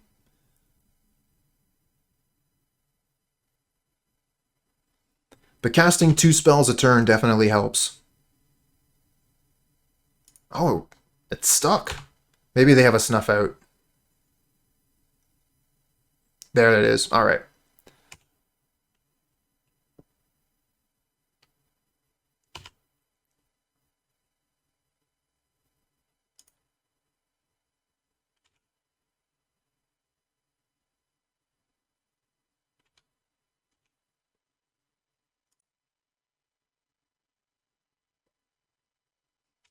That makes sense. You only want to attack for 1 here. Hold on to the Monarch at all costs.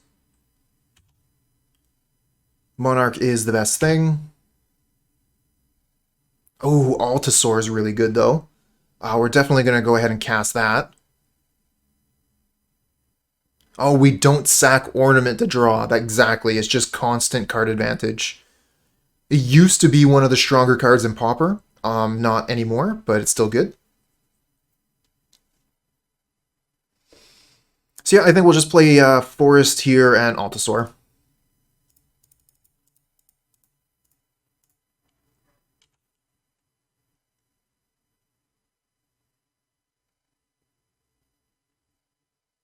Oh my.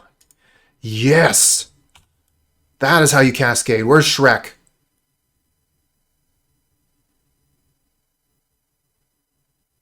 You don't counterspell now, you wait. Okay, whatever. Because what if I Cascade into Shrek now? You would have wanted to have countered that. Maybe they just have another counterspell.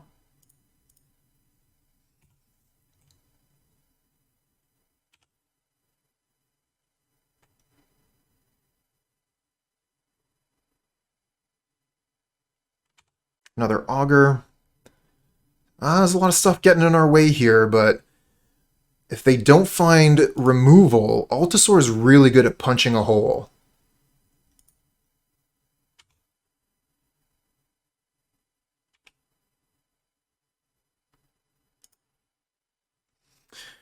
So let's see here. 3 mana Visionary. We still have 1, 2, 3, 4, 5, 6. 2, 3, 6. So we could Visionary into Boarding Party? I think we have to try.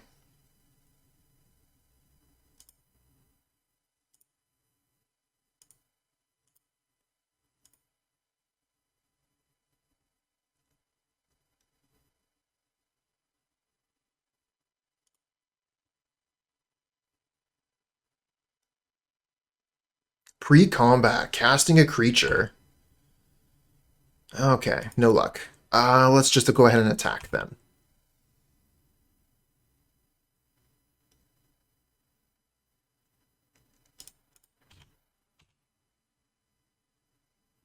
They could triple block my Packmate here.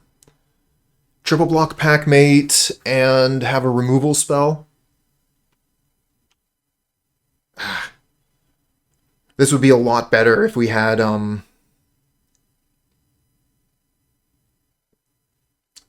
any kind of interaction. Oh, but the damage went through. Big deal. We just got the Monarch. Maybe we should have killed this Fairy Seer. So they wouldn't have flying, because they just get to take the Monarch back now. We still get to draw another card, though. Another couple cards. Let's use this. See what we draw. Oh, they're going to counterspell Visionary here? Aggressive. Okay. I don't think we weather. I think we probably foretell a Packmate, but we can do that on end step. So let's play Bridge, and then see what we draw, and then maybe foretell the Packmate, depending. If we get like Lightning Bolt, I'll probably want to kill the Fairy Seer.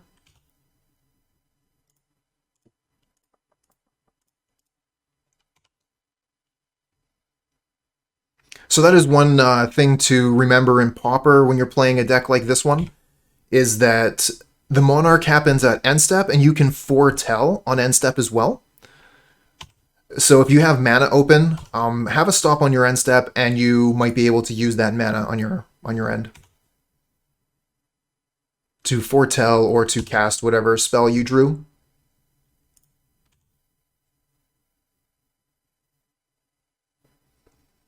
Game is still pretty close here, but opponent has had the Monarch for more turns than we have. I think they've cast the revealed counterspell already. Nice. One card off.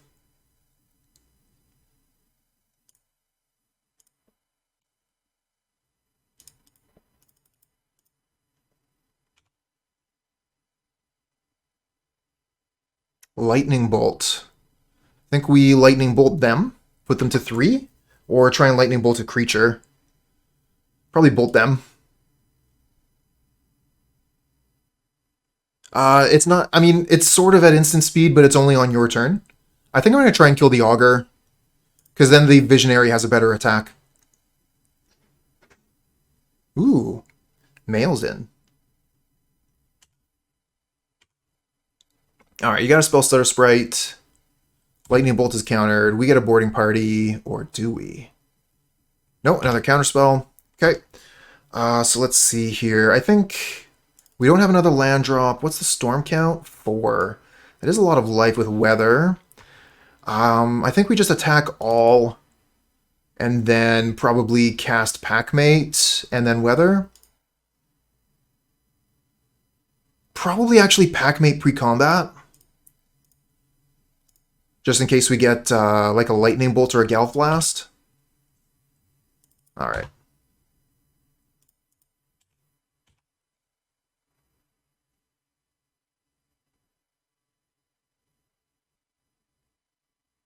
Sure. Make sure we kill the Fairies here. And this puts them to 1. And we get the Monarch back. I think I'm actually going to foretell the Packmate rather than weather the storm.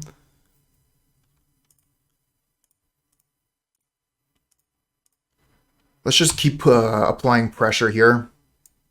Oh, I should have waited till end step. I was just talking about this earlier. Wait till end step. I can foretell on the end step. Drew Galvanic Blast.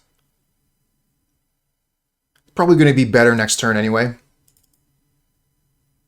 We'll be able to attack, force them to respond to what we're doing here, and then foretell, force them to respond to that.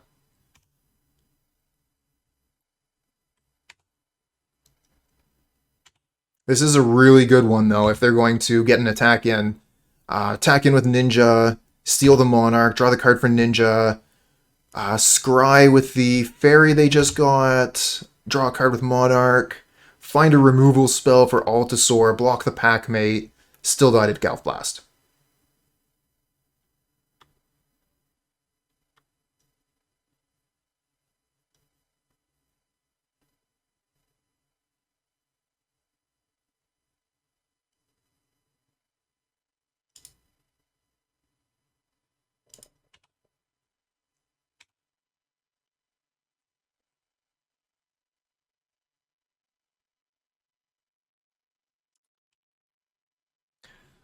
Looks guaranteed dead now. They don't have any blue mana up, so they cannot counter the Galv Blast, and that's a concession.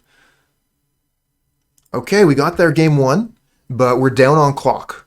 So let's see here. We take out Weather the Storm, take out Pulse of Murasa, bring in Pyroblast, bring in Electrickery and Cannonade, and we take out one more card. I think it was Visionary.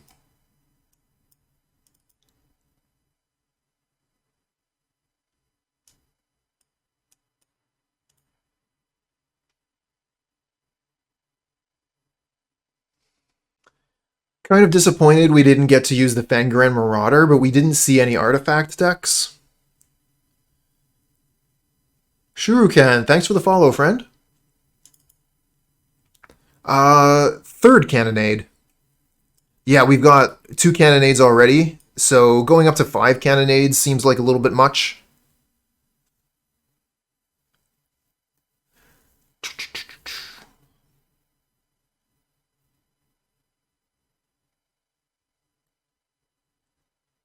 Hey, it's all good, it's all good. Yeah, I'm playing 2 Cannonade in the main and 2 Weather the Storm in the main. I tried to fit the 4th Cannonade into the deck last time I was playing Dimir, and it just felt awkward, so we ended up putting it back in the side. You enjoying the Cascade decks? They're my favorite right now in Pauper. I love the Cascade decks. I'm going to be trying a similar deck to this one, but with a small tweak. I'll be playing that on Tuesday. It's going to be 0 Cleansing Wildfire, and we're going to be playing Skred and Blastoderm.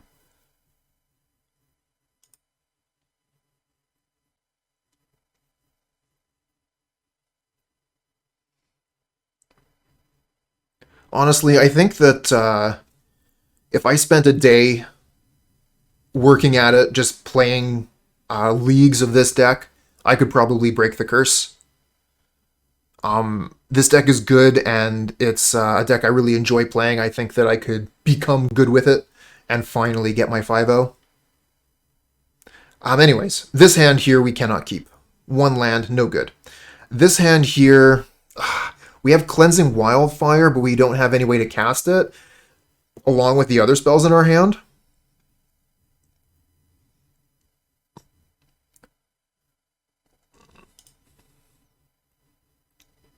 Wow, we are just so unlucky right now. It's a 2-color deck.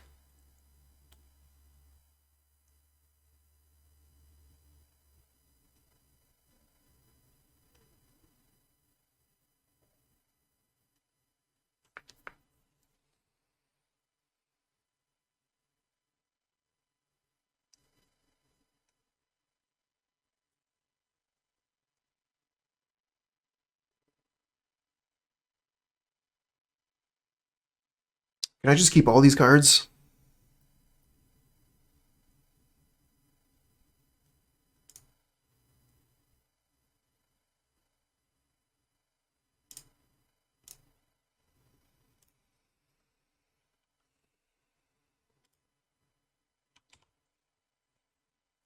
Alright, we're going to have to play this one quick because we're at a large disadvantage to start.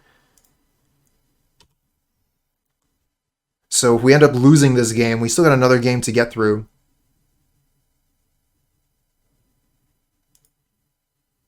Duress. Play Duress. Play Duress. There's no way they would bring in Duress.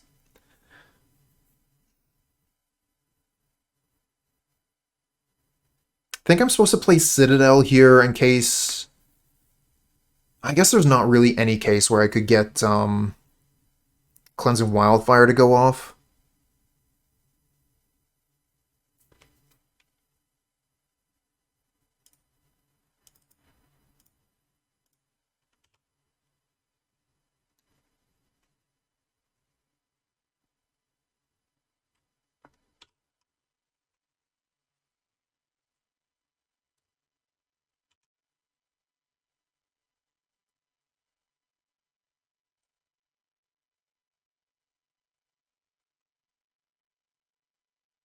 This is a really cool card. Ardent Elementalist. One of the new cards from Innistrad. We've had a card similar to it in Pauper before. It was a 1-2, same ability, and it cost 2 generic and double blue. Obviously, we wouldn't be able to play that in this deck, but the double blue means that it's very difficult to splash at all. You need to be pretty heavy into blue to get it. It just feels really nice to be able to Cascade into this.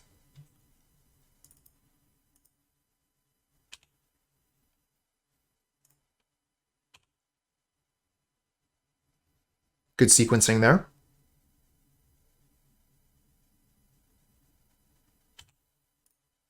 Chainer's Edict, very good card in this matchup because it's a 2-for-1. No ninja? No ninja. Get a Pyroblast. That's interesting. We don't really have anything we can do, though. Ardent Elementalist doesn't get anything back, so let's just pass the turn. We can cast a Lightning Bolt or a Pyroblast and try and get that back next turn if we like.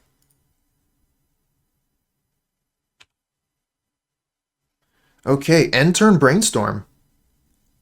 Apparently this is a thing that people do. I guess they have the 1 mana left, so they could have a cycle. Basic cycling, I mean. Ash Barrens. But it looks like they didn't, and they're stuck on lands here. Or rather, Brainstorm locked is what I meant to say. Just attacking in for 1, no ninja. But do they have a Thorn? They do. Alright, we're going to Lightning Bolt that. No boarding party this turn, though.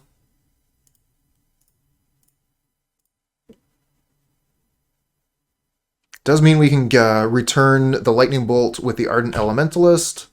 Start getting a little bit of value running, but the opponent's got the Monarch, and we have no avenue of getting it back. Even a Shrek draw here isn't very good.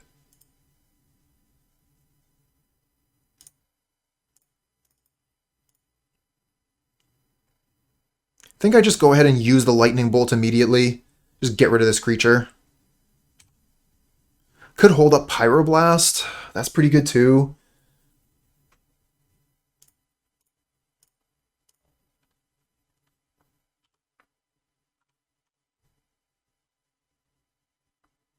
And they have Snuff Out for our Elementalist.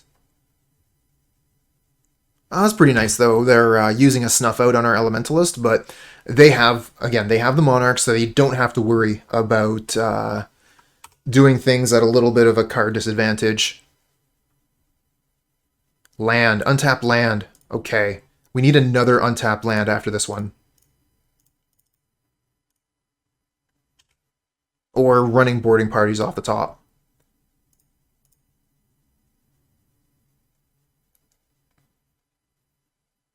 This is how we get back into it, by cascading. Okay, boarding party countered. Packmate draws a card. And, okay, so this is like 3 for us, 2 for the opponent. I don't know, it feels pretty good, but they get to keep the Monarch again, so also really good for them.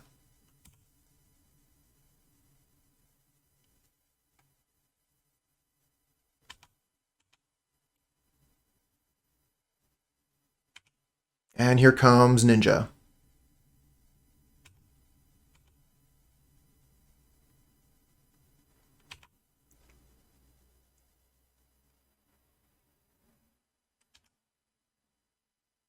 Alright, untap land for Altisaur, please.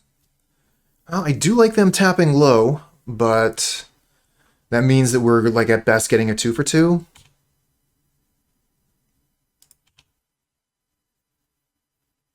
Okay. Kill this.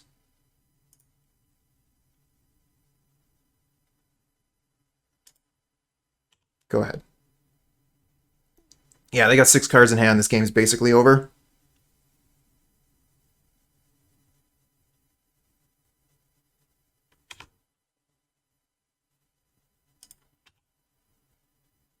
So it's kind of nice in a way. We get to see that how strong the Monarch is when we aren't able to go back and forth.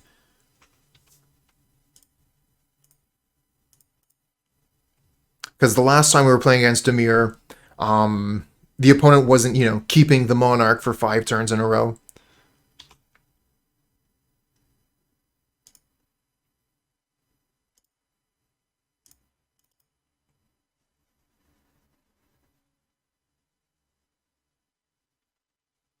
Really? You're going to counterspell the Llanowar Visionary. We know that they have a Spellstarter Sprite in hand, so if we Pyroblast the counterspell, they'll counterspell our Pyroblast.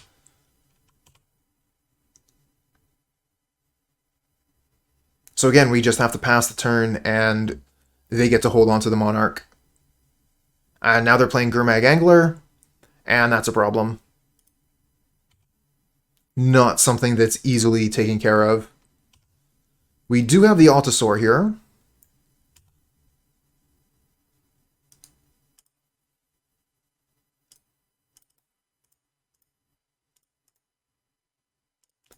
Yeah, Devilish Greg, I think that it should probably just be gone, but it's here, so we have to deal with it in the moment. But yeah, I think they could get rid of the Monarch, get rid of Tron, and either get rid of Spellstutter Sprite or Snuff Out. Maybe even Atog.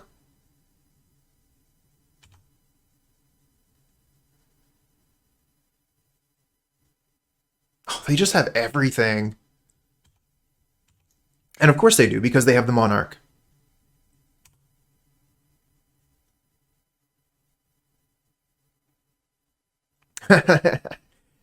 Yeah, Atog is getting picked on a lot.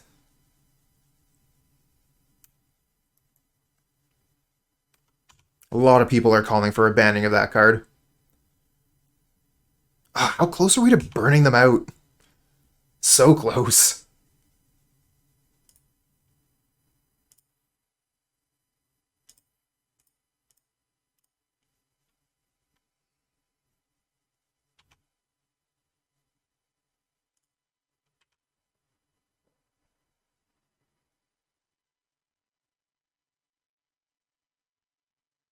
Snuff it out.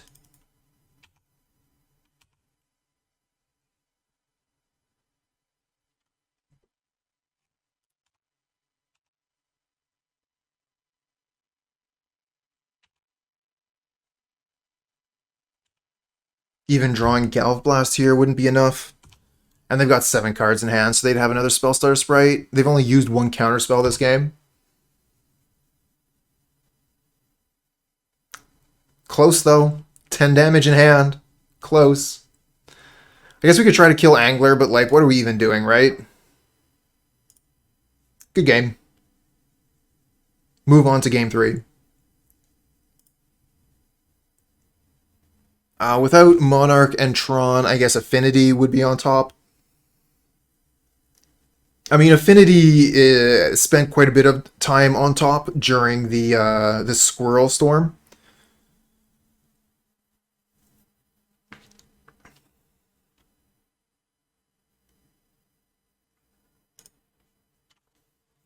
I think it's still a very strong deck, but its representation has definitely taken quite a drop. We don't see Affinity anywhere near as much. 1 land hand. Come on, deck. Come on. Give me some good hands. Let's mulligan. Good hands. Okay. This is a keep, and we get rid of Probably Packmate. We'll get rid of... That's close. Because they could just, like, blue Elemental Blast the Elementalist. We'll keep the Packmate, get rid of the Elementalist, I think.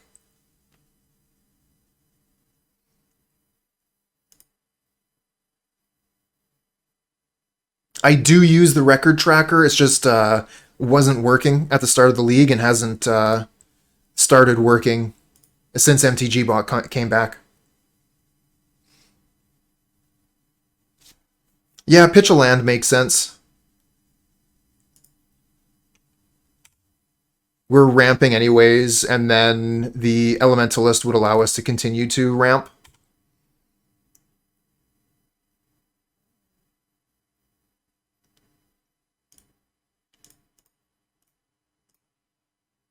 Alright. Don't Hydroblast me. Don't Hydroblast me, I said. Oh, it's a blue Elemental Blast. I think you will find the cards are named totally differently. They also do different things.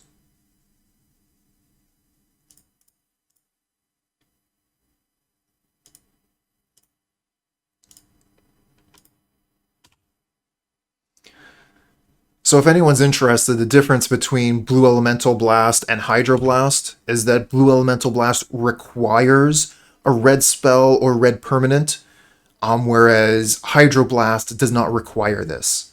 It will check on resolution if the card that it's targeting meets the requirements. And in a deck like the opponent's deck, I think that's actually a big deal, because you can Hydroblast to feed your graveyard to make the Gurmag Angler cheaper. Exactly. Hydroblast can be used to trigger Heroic, Prowess, feed the graveyard. Alright, so we have 5 mana. Bonder's Ornament into Packmate, I think is the play.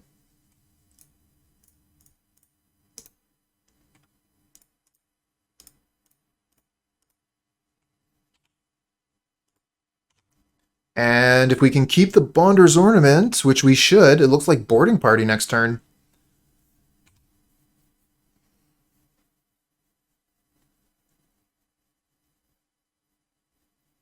Oh, yeah, Flag Bearers, that's true.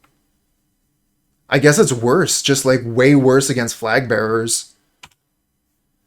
Because if there's a spell on the stack that you want to counter, would you still just have to target the permanent? Because you can choose to destroy a permanent, would you have to choose that one? No, because it's modular? Okay, thanks for the clearing that up.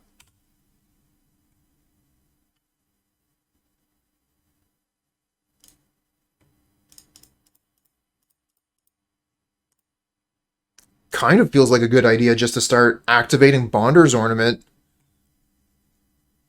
But, I mean, Boarding Party, let's go. Metamon, hello?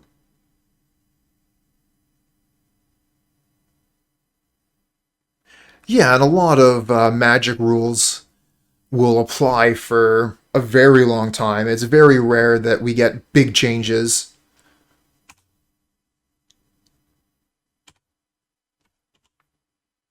I think we'll just go for, what, a forest? We got plenty of red and green mana. I don't think it really matters. I like the Pyroblast. Alright, do we attack? I think we do. Attacking opens us up to Ninja. Yeah, let's just pass. Keep ourselves safe from Ninja. And I mean, we're only like so safe. They could have Snuff Out, they could have Cast Down, kill our creature, attack Ninja.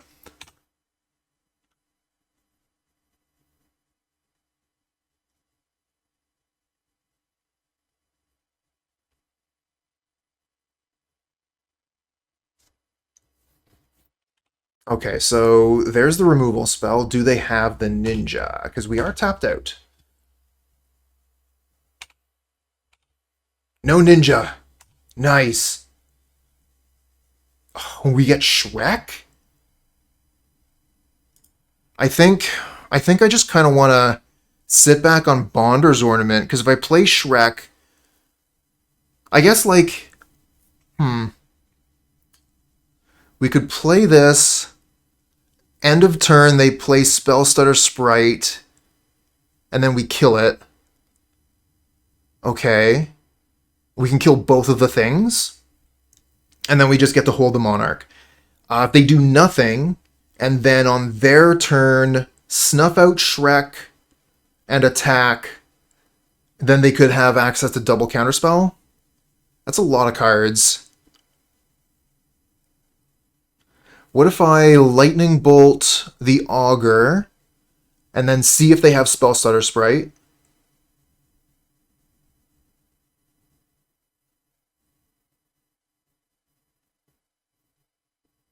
You think Bonder? Yeah, that's the other option. Like, that's the option I'm not saying, is I could just Bonder. So yeah, I Lightning Bolt this, and they have nothing. That's fine. Commodore. Lightning Bolt this, they have Spellstutter Sprite. That's fine. Pyroblast, this still dies. Yeah, I think if we Lightning Bolt first, playing Shrek is probably fine.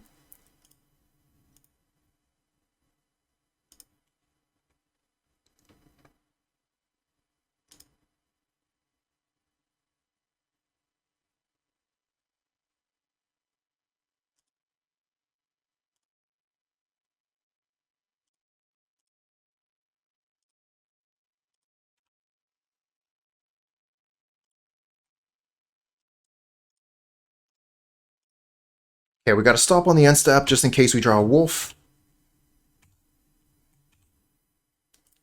Foretell.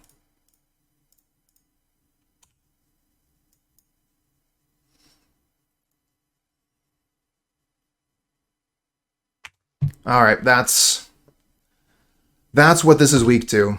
Now, if they have removal spell, do they have removal spell? Not yet. They could draw it here. No cast down? Not yet. Alright, they have cast down or snuff out. We're in a whole heap of trouble. But we got an Altisaur here, so we're going to cast that pre-combat and see if we hit a boarding party. Cannonade. Yeah, might as well. Shrek is a pirate.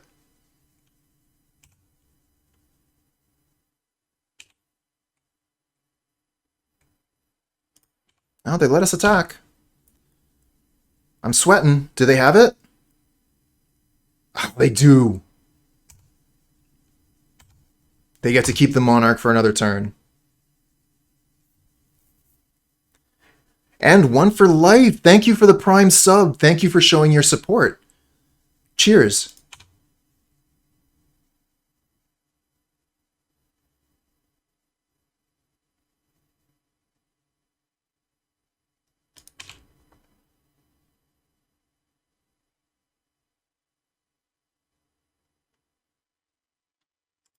Another cast down. They're going to have the Monarch for a while now. Fortunately, they don't have a clock, and we can Packmate and Bonders, maybe try and keep up a little bit. Oh no, this is a Gurmag Angler. That sucks. Alright, Shrek on top. Let's go.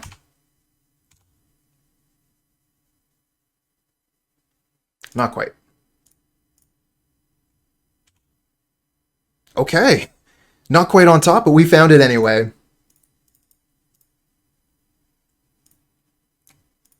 Got the Monarch back. Let's see if we draw Packmate. Get a Galvanic Blast. I don't think we cast that in case they have Spellstutter in hand.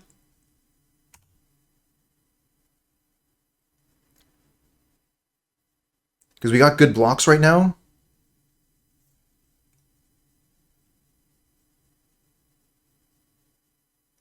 Chainer's Edict. Ouch.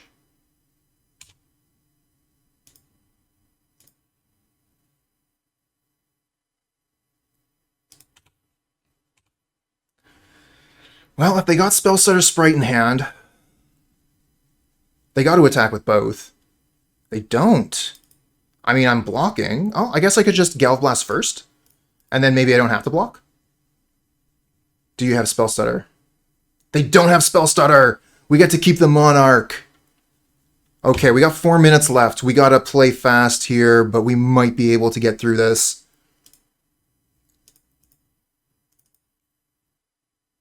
What do we take back with Elementalist?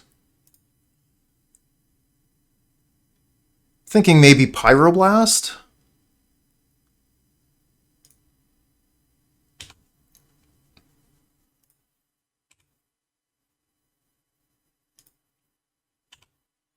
Going to attack. We got to be aggressive here. We're down on clock, so we have to do with the thing. But this might be a big mistake. Another Elementalist. Cool draw.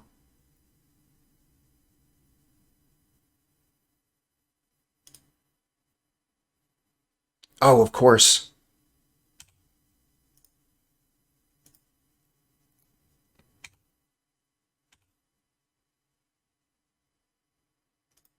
Okay, we block, and then draw a card with Bonder's Ornament.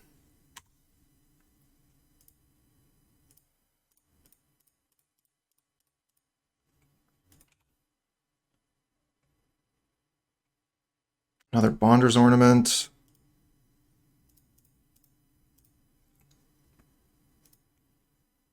Take a Galvblast here. And pass.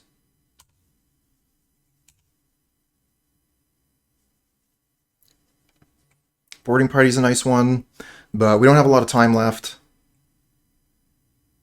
Right. Nothing I can do about that. Okay, but we got Boarding Party, so we'll be able to take the Monarch back.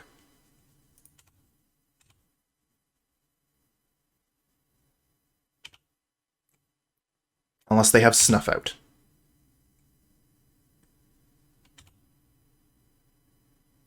Oh, I should have drawn a card. No, we couldn't have double Galvblast. We don't have enough mana. Is this another Gurmag Angler? Fuck.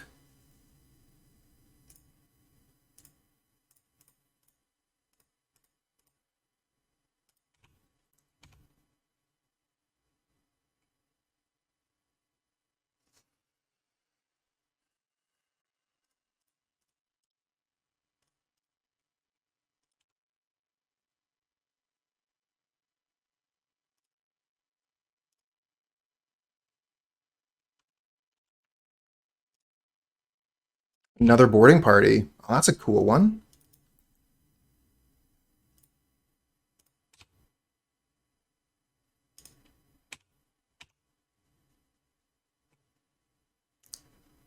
Okay, they do block.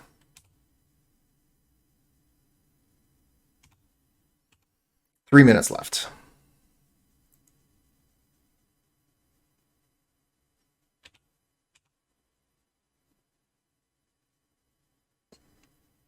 No attacks. Interesting.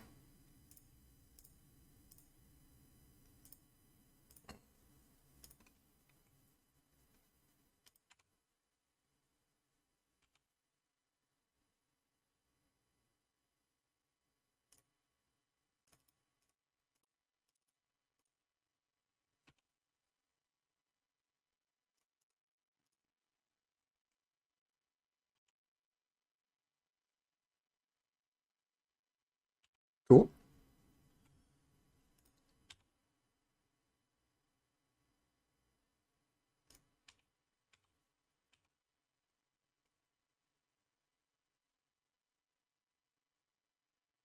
Snuff Out? Yeah, that works.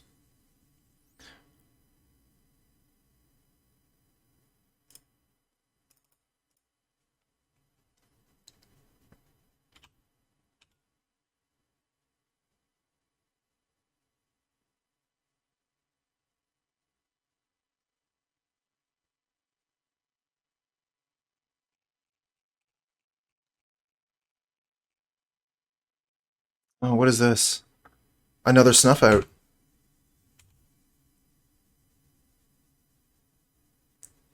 Paying mana for Snuff Out? What, do you think I'm gonna Lightning Bolt you or something?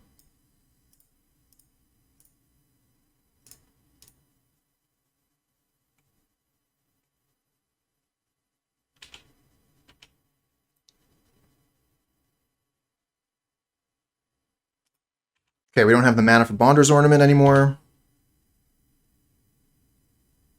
Damn it.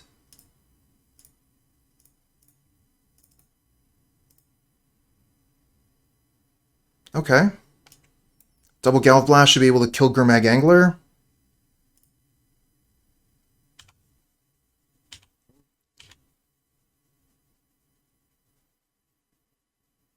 It's also half their life total.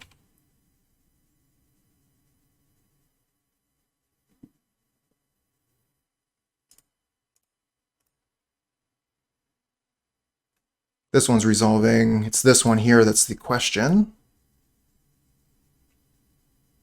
Okay, they are going to counter that, so let's counter this. Kill their creature. Okay, let's Bonder's Ornament.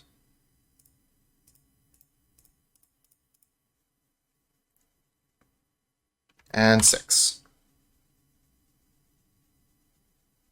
Get a Brainstorm from the opponent. We might have been able to win this game, but I think we're going to lose to time. These Bonder's Ornaments are doing a lot of work against the Monarch because we have so much mana. Cannonade, not really what we're looking for. Draw a card. Boarding Party. Ah, Lightning Bolt.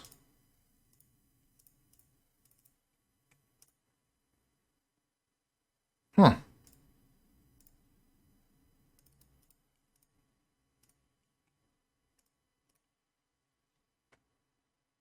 Cool.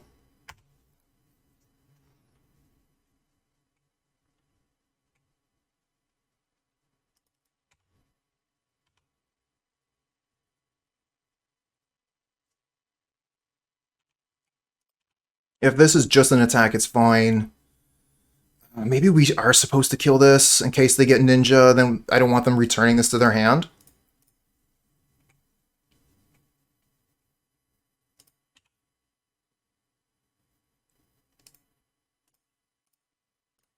I'm playing quick here, so I might be making a mistake, but this is what I decided to do. Now we're going for a boarding party. Okay. So yeah, nice. We can kill that. Play boarding party. Start smashing. No counterspells.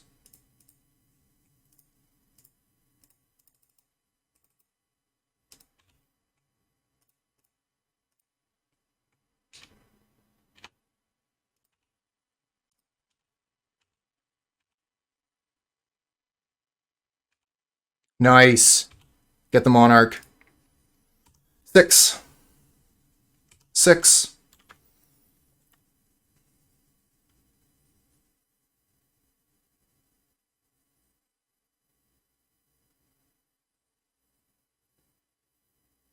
Should have drawn some cards with Bonder's Ornament there.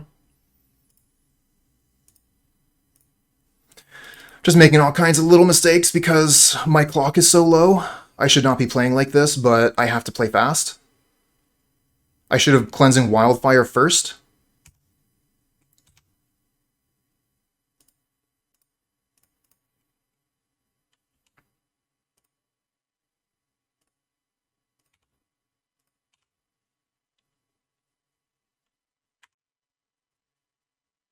Come on. I think I could have won this game.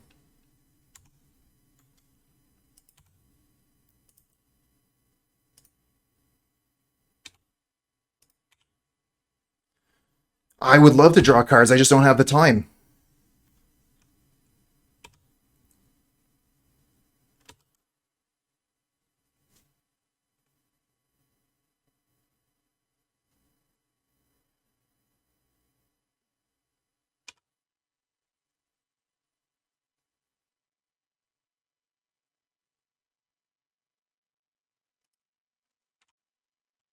Do it!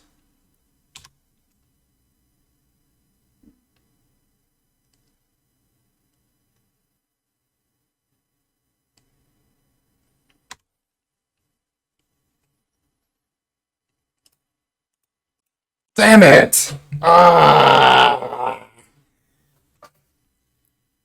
Good game. Oh, if we clicked a little bit faster, we could have got that. I'm sure they were F6'd. Almost had the 4-1, but good games, everybody.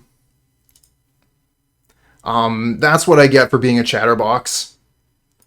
If I paid a little bit more attention to the game we were playing, I think we would have got there.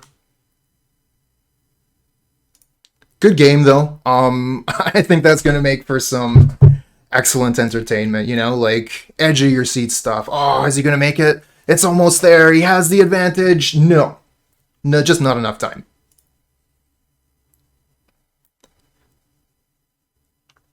But all in all, I would say I definitely enjoyed playing this deck. I've played several decks like it in the past, and I think that cutting down on the number of wildfire effects, getting rid of Geomancer's Gambit, I think was fine. Every once in a while it was a little bit awkward because we only have 8 indestructible lands with this deck, so sometimes we would have a wildfire with nothing to aim it at, but that happened very rarely. I really liked the main deck Weather the Storm, especially considering we faced 2 burn matchups. Our first two matches were burn. Ardent Elementalist, I think, was really, really strong. So all in all, big fan of this deck, fan of this iteration, and I'm going to keep on playing this kind of deck, but I'm going to make some small tweaks here and there, not necessarily because I think it's making the deck better, but just because I like to experiment, and I don't think it would necessarily be making the deck worse. I want to try different things and see how they work out.